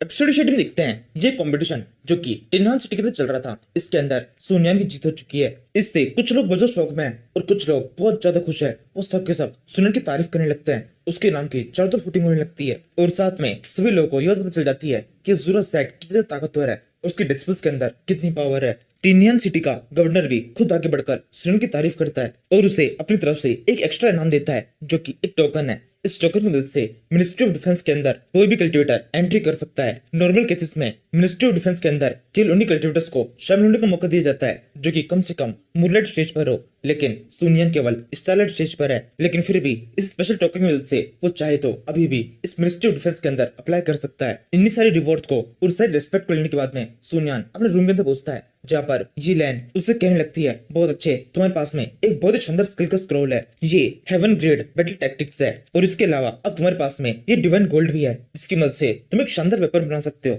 बताओ तुम इससे क्या बनाने वाले हो। ये सुनने के साथ ही सुनियान को कुछ याद आता है। वो कहने लगता है, मुझे कुछ याद आ रहा है योर हाइनेस, मुझे कुछ बहुत इंपॉर्टेंट चीज बनानी है जिसके अंदर आप मेरी मदद कर सकती हैं। यहाँ से हम डायरेक्टली अगले दिन देखते हैं। इस सिटी को छोड़ के जाने का टाइम हो चुका है, लेकिन फिलहाल यहाँ से केवल लेंग यूरान जा रही है। उसके सामने उसके तीनों डिस्पल्स खड़े हुए हैं, जिनसे ये कहने लगती है, क्या तुमने अच्छी तरह सोच लिया है कि तुम इस सिटी के अंदर कुछ टाइम में रुकना चाहते हो। जेनचिंग कहता है, हाँ हमने अच्छी तरह सोच लिया है, हम सब के सब मूनलाइट स्टेज पहुंच चुके हैं। यानी इसका मतलब हम इस काबिल हैं कि मिनिस्ट्री ऑफ डिफेंस के अंदर अप्लाई कर सकते हैं। हम यहीं पर रुककर उसमें अप्लाई करेंगे। लेंग्यूरन कहती है, तो भी ठीक है, यहाँ पे अपने मजे करना, तुम लोग जब चाहो तब सेट के अंदर आ सकते हो। वैसे सुनियान, मुझे तुमसे कुछ बात करनी है, कुछ देर मेरे साथ आओ। ये सुनने के साथ ही सुनियान और लेंग्यूरन इन दोनों से थोड़ा दूर हट जाते हैं। दूर पहुंचने पर लेंग्यूरन कहने लगती है, सुनियान तुम्हें याद है मैंने तुम्हें एक सिटी के अंदर जेनिस बना किया था जहाँ पर तुम्हारी मॉम है। सुनियन कहता है, हाँ मुझे इस तरह से याद है, आपने कहा था वो सिटी बहुत ताकतवर है, वहाँ पर काफी सारे ताकतवर कल्टीवेटर्स है, इसलिए अगर मैं भी वहाँ पर जाऊंगा तो बहुत दूर से हार सकता हूँ। लेंग्यूरन कहती है, नहीं ऐसा नहीं है, यहाँ पर बात तुम्हारी काबिलियत की नहीं थी बल्कि मेरी काबिलियत की थी, क्योंकि मुझे लगता है अगर मैं वहां पर जाऊंगी तो वहां पर एक काफी बड़ी गड़बड़ हो सकती है। ये सारी गलती मेरी है। सुनन कहता है, इसमें आपकी गलती क्या है। वैसे जब आपने कहा था कि आप सोसाइटी के बारे में थोड़ा बहुत जानती है तभी मुझे ये अंदाजा तो हो ही गया था, लेकिन फिर भी मैं किसी भी तरीके से आप पर कोई ब्लेम नहीं लगा रहा हूँ। लेंग्यूरन कहती है, मुझे केवल 2 साल का टाइम चाहिए, इस 2 साल के टाइम पीरियड के अंदर मैं बहुत ज्यादा ताकतवर हो जाऊंगी। मुझे यकीन है तुम भी काफी ज्यादा ताकतवर हो चुके होंगे, तब हमारे पास इतनी पावर होगी कि हम उस सिटी के अंदर जा सके। लेकिन फिर भी अगर तुम ये सब कुछ जल्दी करना चाहते हो तो तुम जब भी चलना चाहो तब चल सकते हो, बस मुझे एक बार कह देना, मैं भी तुम्हारे साथ आऊंगी। सुनियन कहता है, 2 इयर्स, ये तो बहुत ज्यादा है, लेकिन फिर भी चलो ठीक है। आपके अलावा मेरे मास्टर भाई तेनान ने भी कहा था कि उस सिटी के अंदर काफी सारे ताकतवर कल्टीवेटर्स है, अगर मैं अभी वहां पर जाऊंगा तो अभी भी हार ही जाऊंगा, इसलिए मैं भी आपके साथ में 2 साल वेट कर लेता हूँ। इन 2 साल के अंदर मैं भी अपनी पावर को एकदम पीक तक पहुंचा दूंगा, इसके बाद हम वापस साथ में चलेंगे। सुनियान से ये सारी बात करने के बाद में शाम होने पर लेंग्यूरान अपने इस ईगल की ओर बैठकर यहाँ से उड़ती हुई जाने लगती है। लेंग्यूरन के पास में एक बॉक्स है जो कि उसे सुनियान ने दिया था, ये एक प्रेजेंट की तरह है, जिसे देते हुए सुनियान ने कहा था कि जब आप सेट के आधे रास्ते में पहुंच जाएं तभी इसे ओपन करें। सुनियान की इसी बात को मानते हुए लेंग्यूरन जब इस सेट के एकदम पास पहुंच जाती है तब इस बॉक्स को ओपन करती है और कवच चौंक जाती है। इस बॉक्स के अंदर एक स्वॉर्ड है। इस स्वॉर्ड को उठाने के साथ ही उसे पता चल जाता है कि इस स्वॉर्ड के अंदर उस डिवाइन गोल्ड का यूज किया गया है जो कि सुनियान ने कॉम्पिटिशन में जीता था। इस गिफ्ट को देखने के साथ ही लेंग्यूरन काफी खुश हो जाती है और सीन यहाँ शिफ्ट हो जाता है। हम मिनिस्ट्री ऑफ डिफेंस में देखते हैं सुनियान, शीफी और जंग चैंग इसी की तरफ जा रहे हैं। चलते हुए शीफन कहने लगता है, हम मिनिस्ट्री ऑफ डिफेंस की तरफ जा रहे हैं, लेकिन मुझे नहीं लगता है मैं इस काबिल हूँ कि मिनिस्ट्री ऑफ डिफेंस के अंदर शामिल हो सकूं। वो लोग मुझे शामिल नहीं करेंगे। मैंने सुना है यह की प्रोसेस काफी ज्यादा मुश्किल होती है। सुनियन कहता है, सुना तो मैंने भी है। ये कहते हुए सुनियन सोच रहा होता है, मेरी तो यहाँ की प्रोसेस पहले कंप्लीट हो चुकी है, मेरे पास में वो टोकन है जिसकी मदद से मैं काफी आसानी से इसमें शामिल हो पाऊंगा। कुछ टाइम पहले मुझे क्वीन फैमिली से बाहर निकाल दिया गया था। उन सभी को लगता था मैं एक कचरा हूँ जिसकी किसको भी जरूरत नहीं है, मुझे इस वर्ल्ड में भी नहीं होना चाहिए। लेकिन अब सब कुछ बदल चुका है। मैंने सब जगह पर ये चीज प्रूफ कर दी है कि मैं सबसे ताकतवर कल्टीवेटर हूँ। यहाँ पर जितने भी सेक्ट हैं उन सभी के अंदर जितने भी नए कल्टीवेटर्स हैं उन सभी में से मेरी पावर सबसे ज्यादा है। ये सोचते हुए सुनियान और बाकी सब इस मिनिस्ट्री ऑफ डिफेंस के अंदर एंटर करते हैं। यहाँ सामने एक तरफ एक लड़की बैठी हुई होती है जो कि इन तीनों को देखने के साथ ही इनसे कहने लगती है, जल्दी से अपना नाम और अपने सेट का नाम बताओ। ये सुनकर शिफेंग सबसे पहले आगे बढ़ता है और कहने लगता है, मेरा नाम चैन शिफेंग है और मैं असुरा सेक्ट से बिलोंग करता हूँ। वो लड़की ये सब कुछ नोट करने के बाद में कहती है, ये तुम्हारा पाउच है, इसके अंदर तुम्हारा टोकन और मिनिस्ट्री ऑफ डिफेंस ने तुम्हें जो घर अलॉट किया है उसकी चाबी है। इसके बाद में जैन चेंग का नंबर आता है, उसके साथ में भी ये सेम प्रोसेस फॉलो की जाती है। जैसे ही सुनैन उस लड़की को अपना नाम बताता है वो लड़की तुरंत ही उसे पहचान जाती है और उसे कहने लगती है, तो तुम सुनियान हो, वो लड़के जिसने वो घटिया हरकत करने की कोशिश की थी। वैसे तुम्हें पता तो है ना इसका क्या अंजाम हो सकता है। ये सुनने के साथ ही सुनैन काफी घबरा जाता है। वो सोचने लगता है ये क्या हो गया, कहीं चैनवुडी की बहन लैन याओ ने जंगल के अंदर हमारे बीच में जो कुछ भी हुआ था उससे भी खबर चढ़ तो नहीं फैला दी। इतनी मुश्किल से इस सिटी के अंदर थोड़ी सी रेपुटेशन बनी है, अगर सच में ऐसा हुआ होगा तो मेरी रेपुटेशन पूरी तरह से खत्म हो जाएगी। तभी लेडी आगे बोलती है, तुम्हें पता है वो मेरी जूनियर थी, तुम जब तक मिनिस्ट्री ऑफ डिफेंस के अंदर हो तब तक तुम्हें इसका नुकसान होता रहेगा। मुझे यकीन है मेरे इतने कहने से तुम्हें पता चल चुका होगा तुम्हारे साथ में अब क्या होने वाला है। मिनिस्ट्री ऑफ डिफेंस के अंदर लोअर से लेकर ऊपर के जितने भी एल्डर्स हैं उन सभी को इस बारे में पता है। वो सबके सब एक एक करके तुमसे बात करने के लिए आएंगे। ये लेडी इतना कह रही होती है तो बाहर से एक आवाज आती है, क्या तुम्हारा नाम ही सुनियान है? लेडी कहती है, लगता है पहला बंदा जो कि तुमसे मिलना चाहता है वो तो यहाँ पर आ भी चुका है। इस टाइम पर सुनियान इन बंदों से बोलने लगता है, हाँ मैं ही सुनियान हूँ, क्या आपको मुझसे कोई काम है? सामने खड़ा हुआ बंदा जो कि अपने साथियों के साथ में इस जगह पहुंचा है ये कहने लगता है, हाँ तुम्हारे बारे में मैंने काफी कुछ सुना है, मैं बस यहाँ पे तुमसे हेलो कहने के लिए आया था। वैसे क्या तुम्हें पता है सब जगह पर तुम्हारे नाम के साथ में एक और वर्ड जुड़ चुका है जो कि है लिचड़। मैं देखना चाहता था सुनियान जिसे इतना बड़ा नाम मिला है वो असल में दिखता कैसा है। इसके अलावा मैं तुम्हें एक और चीज बताना चाहता हूँ, यहाँ पर तुम्हारे खेलने का टाइम खत्म हो चुका है। तुम अब मिनिस्ट्री ऑफ डिफेंस के अंदर शामिल होने वाले हो, इसलिए तुम्हारे लिए अच्छा होगा तुम सबके साथ में अच्छी तरह बिहेव करो, अपने सीनियर से फाइटिंग स्किल सीखो और ये बेकार की हरकतें जो कि तुम अब तक करते आए हो वो करना बंद कर दो। आने वाले टाइम पर तुम्हारी कैसे लड़ाइयाँ होगी हम चाहते हैं इन लड़ाई के होने से पहले ही तुम पूरी तरह तैयार हो जाओ। सुनियन कहता है, लड़ाइयाँ होगी इसके आपका क्या मतलब है? वो बंदा कहने लगता है, क्या तुम थोड़े से बेवकूफ हो? तुम मिनिस्ट्री ऑफ डिफेंस में शामिल होने वाले हो, तुम्हें क्या लगता है यहाँ के लोगों का काम होता है? हमारा काम होता है दूसरे साइड से, दूसरे लोगों से या फिर जो कोई भी किसी दूसरे को प्रोटेक्ट करने की कोशिश कर रहा है उससे डिफेंस करना। इसके लिए हमें फाइट तो करनी पड़ेगी। तुम्हें देख के लग रहा है तुम एक बहुत बड़े कायर हो जो कि फाइट नहीं कर सकते, तुम्हारे लिए मिनिस्ट्री ऑफ डिफेंस के अंदर कोई भी जगह नहीं है। सुनियन कहता है, आप कुछ गलत समझ रहे हैं, जाके अपनी सिटी के गवर्नर से पूछिए, उन्हें मेरा नाम बताइएगा। मैं वो सुनियान हूँ जिसने आपकी सिटी के अंदर जो कंपटीशन हुआ था उसे जीता था, इसलिए आप मुझे तो नहीं कहिए कि मैं फाइट से डरता हूँ। आपकी सिटी के गवर्नर को ये बताइएगा कि आपने मुझे कायर कहा है, तो जरूर से आपको वो एक शानदार जवाब देंगे। तभी ये बंदा बोलता है, अब वो बंद रखो, तुम मुझे नहीं बताओगे मुझे क्या करना चाहिए। ये सुनकर सुनियन हंसने लगता है और सोचता है ये तो बहुत जल्दी बहुत चिढ़ जाता है। फिर सुनियन जाते हुए कहता है, तो वे ठीक है मैं चलता हूँ, मुझे लगता है मेरा यहाँ पर कुछ काम नहीं है। तभी ये बंदा बोलता है, नहीं तुम यहाँ से नहीं जा सकते, मैंने अभी तक तुम्हें यहाँ जाने की परमिशन नहीं दी है। सुनियन कहता है, अब तुम्हें मुझसे क्या काम है? तुम्हें मुझसे बात करनी थी, मुझसे मिलना था, बस ये तो हो चुका है। ये बंदा कहता है, तुम हो कौन जिससे मैं मिलने की कोशिश करूंगा? तुमसे मेरा एक और अलग काम है। चैन याओ कुछ टाइम के अंदर यहाँ पर आने वाली है, मैं चाहता हूँ जब वो यहाँ पर आए तुम उनसे माफी मांगो। अगर तुम ऐसा नहीं करते हो तो तुम्हें फ्यूचर में इसका बहुत नुकसान होगा। सुनियन कहता है, जिस लड़की की तुम बात कर रहे हो उसके साथ में मेरा कोई भी रिलेशन नहीं है, इसलिए मैं यहाँ बिल्कुल रुकने वाला नहीं हूँ। लेकिन अगर तुम जबरदस्ती मुझे रोकना चाहते हो तो तुम मुझ पर अटैक कर देना। अगर तुम यहाँ पर किसी भी तरीके से मुझे रोक पाए तो मैं जरूर से तुम जो कुछ भी कहोगे वो करने के लिए तैयार हो जाऊंगा। ये सुनकर इस बंदे को बहुत गुस्सा आने लगता है। ये चिल्ला कहता है, लगता है तुम यहीं पे मरना चाहते हो। इतिहास में शायद ये पहली बार होगा कि मिनिस्ट्री ऑफ डिफेंस के अंदर ही कोई बंदा मर गया। ये कहते हुए ये आगे बढ़कर सुनियन पर अटैक करने की कोशिश करता है, तभी इसके साथ ही इसे रोक लेते हैं। इसी टाइम पर इस लेडी की आवाज आती है, सबके सब एकदम शांत हो जाओ, यहाँ पर वायलेंस अलाउ नहीं है, सबके सब या तो ऐसे बाहर निकलो या फिर ये लड़ाई बंद करो। लेडी जो भी कह रही होती है इस टाइम पर सुनियन अपने दोनों साथियों के साथ में यहाँ जाने लगता है। तभी ये कलेक्टर कहता है, मैं आज तो तुम्हें जाने दे रहा हूँ, लेकिन मैं जल्द ही तुमसे दोबारा मिलूंगा, तब हम हमारे आज की बात को कंप्लीट करेंगे। इस धमकी को सुनकर ये लेडी सोचने लगती है, ये तो कविशा शानदार होता जा रहा है। लू मुशेन ने उस नए कल्टिवेटर सुनियान को इतनी धमकी दी, इसके बावजूद भी उसके चेहरे पर बिल्कुल भी डर दिखाई नहीं दे रहा है। इसे देखकर मुझे ऐसा लगता है जो भी अफवाह हमें सुनाई दे रही है वो एकदम सही है, लेकिन अगर फिर भी किस तरीके से अगर वो गलत निकलती है तब तो ये सब कुछ और भी ज्यादा शानदार हो जाएगा। ये लड़का सुनियान दिखने में काफी ताकतवर, हैंडसम और टैलेंटेड सा लगता है, लेकिन फिर भी ये मेरे लिए ठीक नहीं है, अभी बहुत ज्यादा यंग है। इसी टाइम पर सुनियान चलते हुए अपने दोनों साथियों से कहने लगता है कि तुम दोनों ने वह फील किया, वो कल्टिवेटर लू मोशन जब मैं वे यहाँ जाते हुए देख रहा था तो उस टाइम पर उसकी बॉडी के अंदर से मर्डर और आवाज निकल रहा था। तेरी को चाहता था वो किस तरीके से हम पर अटैक कर दे, लेकिन फिर भी वो कुछ कर नहीं पाया। उस टाइम पर जब मैंने उसका चेहरा देखा तो वो जरा देखने लायक था। अच्छा हुआ हम सही टाइम पर वहां से बाहर निकल गए, वरना बेकार में एक बेकार की फाइट हो जाती। सुनियान की ये बाकी बातें सुनकर ये दोनों भी हंसना शुरू कर देते हैं।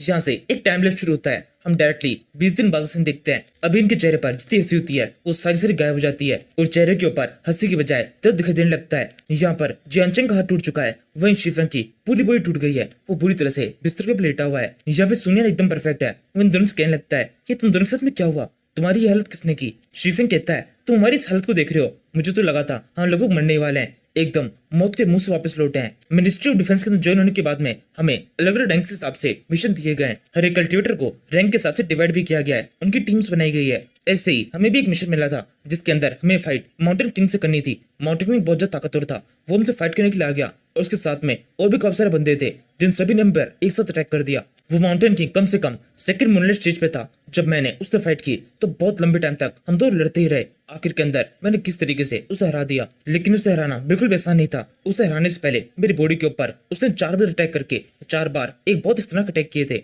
लेकिन फिर भी मैं बहुत ज्यादा खुश हूँ मैंने किस तरीके से उसे हरा दिया। उसे हराने के साथ ही अंडरवर्ल्ड के अंदर जो कुछ भी ये खतरनाक चीजें चल रही थी वो सबके सब रुक जाएगी। वो तो अच्छा हुआ हमारे पास में एकदम से इन्फॉर्मेशन थी। मैंने जियानचेंग को भी अपने साथ में ले लिया। मुझे पता था वो पर कितने सारे लोग हैं और उन सभी का कंडीशन लेवल कितना शानदार है। जब मैं उस माउंटेन किंग से फाइट कर रहा था उसी टाइम पर जियानचेंग बाकी बंदों से फाइट कर उन सभी को ठिकाने लगा रहा था। ये सब करते हुए उसकी ऐसी हालत हुई, अगर मैं वहां पर अपना जोश दिखाते हुए अकेला चला जाता तो वो लोग तो मुझे बहुत बुरी तरह से पीट देते, पूरी बॉडी को काट डालते। क्योंकि हम मिनिस्ट्री ऑफ डिफेंस के अंदर डायरेक्टली ज्वाइन हुए हैं, इसलिए हमें हर महीने कोई ना कोई मिशन को सिलेक्ट करना होता है और हमारे लिए उस मिशन को कंप्लीट करना भी काफी ज्यादा जरूरी है। अब ये मिशन कंप्लीट हो चुका है तो मैं कुछ टाइम आराम करने के बाद में अगले मिशन को सिलेक्ट करूंगा। सुनियन कहता है बस कुछ टाइम और मैं एकदम बोटल नेक पे पहुंच चुका हूँ, बस एक बार ढंग से कल्टीवेशन करके अपना ब्रेक थ्रू कर लूं, उसके बाद मैं भी मूनलाइट स्टेज पहुंच जाऊंगा और फिर तुम्हें ज्वाइन कर पाऊंगा। शिफिंग कहता है जरा जल्दी मत बचाओ, अच्छी तरह से आराम से अपना कल्टीवेशन करो, खुद की बॉडी के ऊपर ज्यादा प्रेशर मत देना, एक बार तुम ना ब्रेक थ्रू कर लो, उसके बाद में ये तो चलता ही रहेगा। हर महीने इस तरह के मिशन आते रहेंगे। मुझे लगा नहीं था जब कभी असली फाइट होगी वो ज्यादा खतरनाक हो सकती है। वो माउंटेन किंग उस जगह पर हमारे सामने नंबर से बहुत ज्यादा था और एकदम पागलों की तरह मुझ पर अटैक कर रहा था, जैसे मैंने उसकी बेटी का हाथ मांग लिया हो। अब से मैं खुद से वादा करता हूँ इस तरह के अगर किसी भी खतरनाक मिशन के ऊपर जाना होगा तो एक बार अच्छी तरह सोच लूंगा, पूरी प्लानिंग करने के बाद ही इस तरह के अटैक पे जाऊंगा। जियांगचेंग कहता है ये सब कुछ इसलिए हो रहा है क्योंकि हमारे पास में इन्फॉर्मेशन की कमी है। प्रैक्टिकली हमने ज्यादा फाइट नहीं की है। सेक के अंदर जो फाइट होती है उस टाइम पर हमें हमेशा पता होता है कि हमारी लाइफ नहीं जाएगी, इसी वजह से हम पूरे जोश में फाइट कर पाते हैं, लेकिन वहां पर ऐसा नहीं है। हर समय माइंड घबरा रहा होता है कि कहीं से भी एक खतरनाक अटैक हुआ तो हम मारे जा सकते हैं। उसी घबराहट में कई बार गलतियां हो जाती है। सुनियन कहता है तुम्हारी इस एडवाइस के लिए बहुत बहुत शुक्रिया, अब मैं जाकर अपना कल्टीवेशन शुरू करता हूँ। इस एडवाइस को मैं हमेशा याद रखूंगा और तुम लोगों से जो गलती हुई है उसे रिपीट नहीं करूंगा। ये कहने के बाद सुनियान इस घर में से बाहर निकलता है और सीधे मिनिस्ट्री ऑफ डिफेंस के इस मेन ऑफिस के अंदर पहुंच जाता है, जहाँ पर ये लेडी उसका इंतजार कर रही होती है। ये उसे कहने लगती है तो तुम आ गए। सुनियन कहता है हाँ मैं आ गया। लेडी कहती है वैसे तुम्हें पता है ना तुम्हें यहाँ पर आने में काफी ज्यादा देर हो चुकी है। सुनियन कहता है देर किस चीज के लिए, आप ऐसा क्यों कह रही हैं? लेडी कहती है क्योंकि तुम भी इस सेट के एक पार्ट हो, मिनिस्ट्री ऑफ डिफेंस को तुमने ज्वाइन किया है, इसलिए तुम्हें भी एक मिशन सिलेक्ट करना होगा। जब मंथ की स्टार्टिंग होती है तो हमारे पास में काफी सारे मिशन होते हैं, लेकिन धीरे धीरे जब कल्टिवेटर्स उन मिशन को सिलेक्ट करते जाते हैं तब धीरे धीरे वो मिशन हटते जाते हैं। कोई भी स्मार्ट कल्टिवेटर स्टार्टिंग के अंदर खतरनाक मिशन को चुनेगा नहीं, वो सारे थोड़े कमजोर मिशन को सिलेक्ट करते हैं। इसी वजह से अब हमारे पास में केवल ताकतवर मिशन ही बचे हुए हैं। ये सारे मिशन बहुत ज्यादा डेंजरस है। इन मिशन के ऊपर हम नॉर्मल तौर पर जो ताकतवर कल्टिवेटर्स होते हैं उन्हीं को भेजते हैं, लेकिन क्योंकि अब तुम्हारे पास में कोई दूसरा ऑप्शन नहीं है, तुम्हें कोई ना कोई मिशन तो सिलेक्ट करना ही होगा, इसलिए अब इन डेंजरस मिशन में से ही किसी एक मिशन को सिलेक्ट करो। मैं तुम्हारे लिए इसे रेकमेंड करूंगी। ये कहते हुए लेडी सुनियन की तरफ एक मिशन को बढ़ा देती है। सुनियन मिशन को चित्र पढ़ने लगता है। यहाँ पर इस एक पर्चे के ऊपर कई सारे मिशन लिखे होते हैं। यहाँ पर पहला मिशन है जेंग्यू नाम के एक बंदे को मारना, जिसने पूरी की पूरी लुओ फैमिली को खत्म कर दिया है। इस लुओ फैमिली के अंदर कई सारे सेकंड स्टार मास्टर्स थे, वो सबके सब भी इसके सामने नहीं टिक पाए। सुनियन को किसी भी तरीके से इस बंदे जेंग्यू को मारना होगा या फिर इसे गिरफ्तार करना होगा। इस मिशन की डिफिकल्टी 1 स्टार है और अगर सुनियन ने किस तरीके से इस मिशन को कंप्लीट कर दिया तो उसे 10,000 टेल्स मिलेंगे। सुनियन इस मिशन को स्किप करता है और आगे मिशन को पढ़ने लगता है। इसी तरीके से इस पर्चे पर और भी कई सारे मिशन होते हैं, जिस जैसे ये मिशन आगे बढ़ते जा रहे हैं इन मिशन की डिफिकल्टी और इनसे मिलने वाला रिवॉर्ड भी बढ़ता जा रहा है। सभी मिशन को पढ़ने के बाद में सुनियन आखिरी में एकदम आखिरी वाले मिशन को सिलेक्ट करता है, जो कि इस पर्चे का सबसे मुश्किल मिशन है और इसका रिवॉर्ड भी सबसे ज्यादा बड़ा है। जब सुनियन आखिरी मिशन को सिलेक्ट कर लेता है तभी लेडी बोलने लगती है मुझे तुमसे ये उम्मीद बिल्कुल भी नहीं थी कि तुम लास्ट मिशन को सिलेक्ट करोगे, ये मिशन बहुत खतरनाक है। एक बार फिर से सोच लो कि इस दूसरे मिशन को अपने लिए सिलेक्ट कर लो। इस मिशन के अंदर तुम्हें बैंडिट सेक्ट से फाइट करनी होगी। ये डाकू बहुत खुखार है। इसके अंदर कई सारे सेकंड स्टेज के मास्टर्स है। ये मिशन काफी टाइम पहले से मिनिस्ट्री ऑफ डिफेंस के अंदर आया हुआ है। कई सारे लोगों ने इस मिशन को सिलेक्ट किया, लेकिन कोई भी इस मिशन को कंप्लीट नहीं कर पाया। सबके सब मारे गए। मेरी बात को मानो, किसी और मिशन सिलेक्ट कर लो। इस मिशन लिस्ट के अंदर हमें सभी मिशन को 1 स्टार मिशन ही कहना पड़ता है, क्योंकि हम किसी मिशन को 2 स्टार मिशन तभी कह सकते हैं जब उसे मिनिस्ट्री ऑफ डिफेंस के अंदर आए हुए 10 साल से ज्यादा हो चुके हो।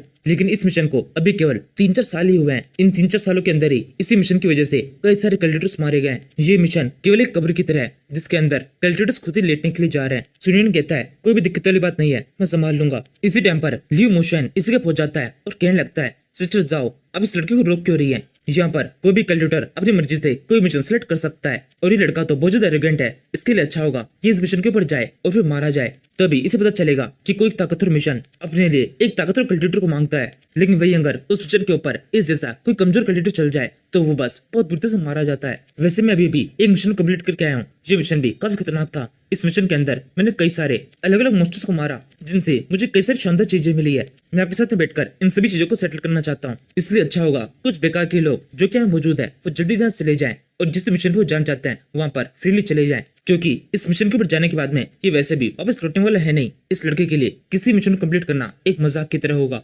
सुनियन कहता है, वैसे यहाँ पर लोग तुम्हारे बारे में भी सब कुछ जानते हैं कि तुम किस तरीके से नॉर्मल से मिशन को सिलेक्ट करते हो, लेकिन यहाँ पर हर कोई तुम्हारी तरह नहीं है। मैं तुम्हारी तरह कमजोर नहीं हूँ, इसलिए मुझे कौन सा मिशन सिलेक्ट करना है ये मुझे तुमसे पूछने की या फिर तुम्हें मुझे बताने की जरूरत नहीं है। सुनियन से ताना सुनकर मोशन को काफी ज्यादा गुस्सा आने लगता है। ये उसके ऊपर अटक करने लग पड़ता है। तो पीछे की साइड से इस लड़की की आवाज आती है, क्या हो रहा है यहाँ पर? ये सुनने के साथ ही मोशन का सारा गुस्सा शांत हो जाता है। ये कहता है, चलो छोड़ो जाने दो, वैसे भी तुम इस मिशन पे जाने वाले हो, इसके बाद में तुम लौटोगे नहीं, तो तुमसे मैं बेकार की बहस नहीं करना चाहता। सुनियन कहता है, अच्छा तो तुम्हें इतना भरोसा है तो फिर ठीक है, चलो एक शर्त लगाते हैं। अगर मैं इस मिशन में सर्वाइव कर जाता हूँ और इस मिशन को कंप्लीट करने के बाद में वापस से जिंदा इस जगह पर लौट आता हूँ, तो तुम्हें रिवॉर्ड के रूप में मेरे सामने घुटने टेकने होंगे, अपनी गलती माननी होगी और ये कहना होगा कि मैं तुमसे सुपीरियर हूँ। मोशन कहता है, ठीक है, मुझे तुम्हारी ये शर्त पूरी तरह से मंजूर है। मैं यहीं पर तुम्हारा इंतजार करूंगा। ओ सॉरी, तुम्हारा इंतजार करने की तो कोई जरूरत है ही नहीं, क्योंकि तुम दोबारा लौटने वाले नहीं हो। अब तो तुम मरने के बाद ही लौटोगे, एक सोल बनने के बाद। सुनियन कहता है, तुम बस देखते जाओ, तुमने जो कहा है उस चीज को हमेशा याद रखना। कहीं ऐसा ना हो जब मैं यहाँ पे वापस लौटूं तो तुम अपने शब्दों से पीछे हट जाओ। ये कहने के बाद में सुनियन इस मिस्ट्री ऑफ डायनेस्टी नाम की जगह से बाहर निकल जाता है। यहाँ से जाने के बाद में सुनियन अपनी तैयारी शुरू कर देता है। इस सब के अंदर 2 दिन बीत जाते हैं। 2 दिन बाद में हम सुनियन को एक होटल टाइप जगह पे देखते हैं, जहाँ बैठकर वो कुछ खाना खा रहा है, और खाना खाते हुए वहाँ पे जो बाकी लोग हैं उन लोग की बातें सुन रहा है। उनमें से एक बंदा बोलता है, तुम्हें पता है एक बहुत ही लेटेस्ट खबर चारों तरफ गूंज रही है। सुनने में आया है हेवनली स्लैश सेक्ट ने एक लड़की जो कि जाओ फैमिली से बिलोंग करती है उसे अपने सेक्ट से भगा दिया है, यानी कि उसे सेक्ट से बाहर निकाल दिया गया है। दूसरा बंदा बोलता है, ये तो काफी ज्यादा बुरा हुआ, उस लड़की के साथ में इस तरह का बिहेवियर बिल्कुल भी नहीं करना चाहिए था। सेक्ट से निकालने के बाद में किसी भी लड़की का इस वर्ल्ड के अंदर सर्वाइव करना काफी ज्यादा मुश्किल हो जाता है। उस लड़की के साथ में ये करके हेवनली स्लैश सेक्ट ने उस लड़की के साथ बहुत ज्यादा गलत किया है। जब हमें ये चीज फील हो रही है तो क्या उस टाइम पर कोई और नहीं था जो कि उस सेक्ट को रोक सके? एक तीसरा बंदा बोलता है, क्या तुम पागल हो गए हो? हेवनली स्लैश सेक्ट बहुत ज्यादा ताकतवर है, उनके ऊपर कई सारे बड़े लोगों का हाथ है और आसपास में काफी सारे वफादार लोग भी है। वो लोग इस सेट के इतने वफादार है कि सेट के खिलाफ जो भी बात सुनाई देती है तुरंत ही उसे मिटा देते हैं। अगर कोई भी इस सेट को कुछ भी करने से रोकेगा तो ये लोग उसे अटैक करके उसे खत्म कर देंगे। तभी दूसरे नंबर वाला बंदा वापस से बोलता है, वैसे मेरे पास भी एक खबर आई है, ओयंग फैमिली के दोनों यंग सन मारे जा चुके हैं। पता नहीं उन दोनों किसने मार दिया, लेकिन एक बात तो पक्की है, ओयंग फैमिली को तो ये बात पता है कि सबके पीछे किसका हाथ है। वो जरूर से बदला लेने की कोशिश करेंगे। ऐसा भी हो सकता है इस टाइम पर उनकी प्लानिंग चल रही हो, या फिर जिनसे उन्हें बदला लेना है वो उसके आसपास में अपना जाल बिखेर रहे हो। तभी तीसरे नंबर का बंदा बोलता है, क्या तुम इसके लिए पूरी तरह श्योर हो कि वो लोग ऐसा कुछ करेंगे? जितने कॉन्फिडेंस के हाथ में तुम ये सब कुछ कह रहे हो, हमें ऐसा लग रहा है तुम जानते हो इस सब के पीछे किसका हाथ है। ये ओयंग फैमिली किससे बदला लेने वाली है? दूसरा बंदा बोलता है, हाँ मैं जानता हूँ, उस लड़के का नाम सुनियान है। मिस्ट्री ऑफ डायनेस्टी के अंदर वो कुछ टाइम पहले ही ज्वाइन हुआ है। वो लड़का मिस्ट्री ऑफ डायनेस्टी के साथ ज्वाइन हो गया, यानी इसका मतलब वो बहुत पावरफुल है, और शायद से यही कारण है कि ओयंग फैमिली अभी तक उसे कुछ नहीं कर पा रही। इसके अलावा उस लड़के के पास में अब तो मिनिस्ट्री ऑफ डिफेंस नाम की ये शील्ड भी है, जो कि उसे हर तरीके से ओयंग फैमिली से बचाएगी। ओयंग फैमिली का हेड ओयंग लॉन्ग बहुत ज्यादा ताकतवर है, लेकिन वो भी इस समय कुछ कर नहीं पाएगा, क्योंकि उसकी बस की नहीं है कि वो मिनिस्ट्री ऑफ डिफेंस से फाइट कर सके। जब तक उसके दोनों बेटे जिंदा थे तब तक वो पूरी चोट में रहता था, क्योंकि उसके दोनों बेटों के अंदर बहुत ज्यादा पावर थी और वो लगातार बढ़ती जा रही थी। लेकिन अब जब वो दोनों बेटे पूरी तरह से कट चुके हैं, तब से ही ओयंग लॉन्ग पूरी तरह से निहत्था हो चुका है। उसको कुछ भी करने से पहले 10 बार सोचना पड़ता है, तभी पहले नंबर का बंदा बोलता है, मेरे पास में एक और खबर आई है। मुझे पता है ओयांग फैमिली का head Ouyang Long Heaven Slashing Sect के लीडर से थोड़ी दोस्ती वगैरह बढ़ा रहा है। बहुत ही सीक्रेटली मेरे पास ये खबरें भी आई है कि ओयांग लॉन्ग ने कई सारी लड़कियों को इस सेट के अंदर भेजा है। सेट के अंदर ये सारा काम चल रहा है, इसका मतलब तुम समझ चुके होगे ये दोस्ती कितनी ज्यादा आगे बढ़ चुकी है। तीसरा बंदा बोलता है, हाँ तुम बिल्कुल ठीक कह रहे हो, अगर ऐसे चलता रहा तो जल्दी ही अपनी पावर को बढ़ाने के बाद में उस लड़के के ऊपर अटैक करने की कोशिश करेंगे। इस तरीके से यूजू सिटी के ऊपर भी खतरा बढ़ सकता है। पता नहीं हमारा गवर्नर किस तरीके से इस सब को रोकेगा। दूसरा बंदा बोलता है, हमारा गवर्नर वो कर ही क्या लेगा, वो तो एकदम बेकार है, उससे कुछ भी नहीं होने वाला। अगर हमारी सिटी के ऊपर कहीं से कोई अटैक भी हो जाता है तो भी वो खुद को बचाएगा। सारी सेना जिसे डिफेंस के लिए भेजना चाहिए उसे खुद के डिफेंस में लाकर यहाँ से भागने की कोशिश करेगा। इसलिए उससे तो किसी भी तरह की उम्मीद रखना एकदम बकवास है। अगर ऐसे चलता रहा तो हमारी सिटी के ऊपर अटैक होना तो एकदम पक्का है। वो या तो कल या फिर किसी और दिन जरूर से होके रहेगा। हम सब एक छोटी सी चिंगारी के ऊपर बैठे हुए हैं जिसे बुझाया नहीं जा रहा है। इसी वजह से ऐसा हो सकता है वो चिंगारी कभी बहुत बड़ी आग का रूप ले ले। इन्हीं सारी बातों को सुनन बैठा बैठा आराम से सुन रहा होता है और ये सुनकर वो सोचता है, ये लोग तो काफी कमाल के हैं, इनके पास में काफी शानदार न्यूज है। इसको सुनकर मुझे ऐसा लग रहा है जिस मिशन के ऊपर मैं जाने वाला हूँ उस पर भी मेरे को दिक्कतें आने वाली है। इसलिए इससे पहले कि मैं इस मिशन के ऊपर जाऊँ मेरे लिए अच्छा होगा मैं सिटी के गवर्नर से मिल लूं। टियानजिंग सिटी जिस सिटी के अंदर वो कंपटीशन हुआ था उस सिटी का गवर्नर तो काफी शानदार था। उसने काफी अच्छे तरीके से मुझे गाइड किया, काफी तारीफ की और इसके अलावा वो स्पेशल टोकन भी दिया। मैं इस सिटी के गवर्नर से भी सेम ऐसी उम्मीद करता हूँ वो मेरी बातों को सुनेगा और फिर मेरी मदद करने की कोशिश भी करेगा। सुनन के तकनीक के साथ ही हमें चलता है वो इस टाइम पर टियानजिंग सिटी के अंदर नहीं बल्कि योनजाओ नाम की एक सिटी के अंदर है जहाँ पर कोई भी उसका असली नाम नहीं जानता है। सुनिन यहाँ पर एक अंडरकवर ऑफिसर है जिसे किसी भी तरीके से अपना मिशन कंप्लीट करना है, इसलिए वो इस सिटी के गवर्नर से मदद की उम्मीद लेकर उससे मिलने के लिए निकल पड़ता है, जो कि बिल्कुल भी वैसा नहीं है जैसा सुनिन सोच रहा है। अब यहीं पर इस सीरीज का ये एपिसोड खत्म होता है। Thank you for watching.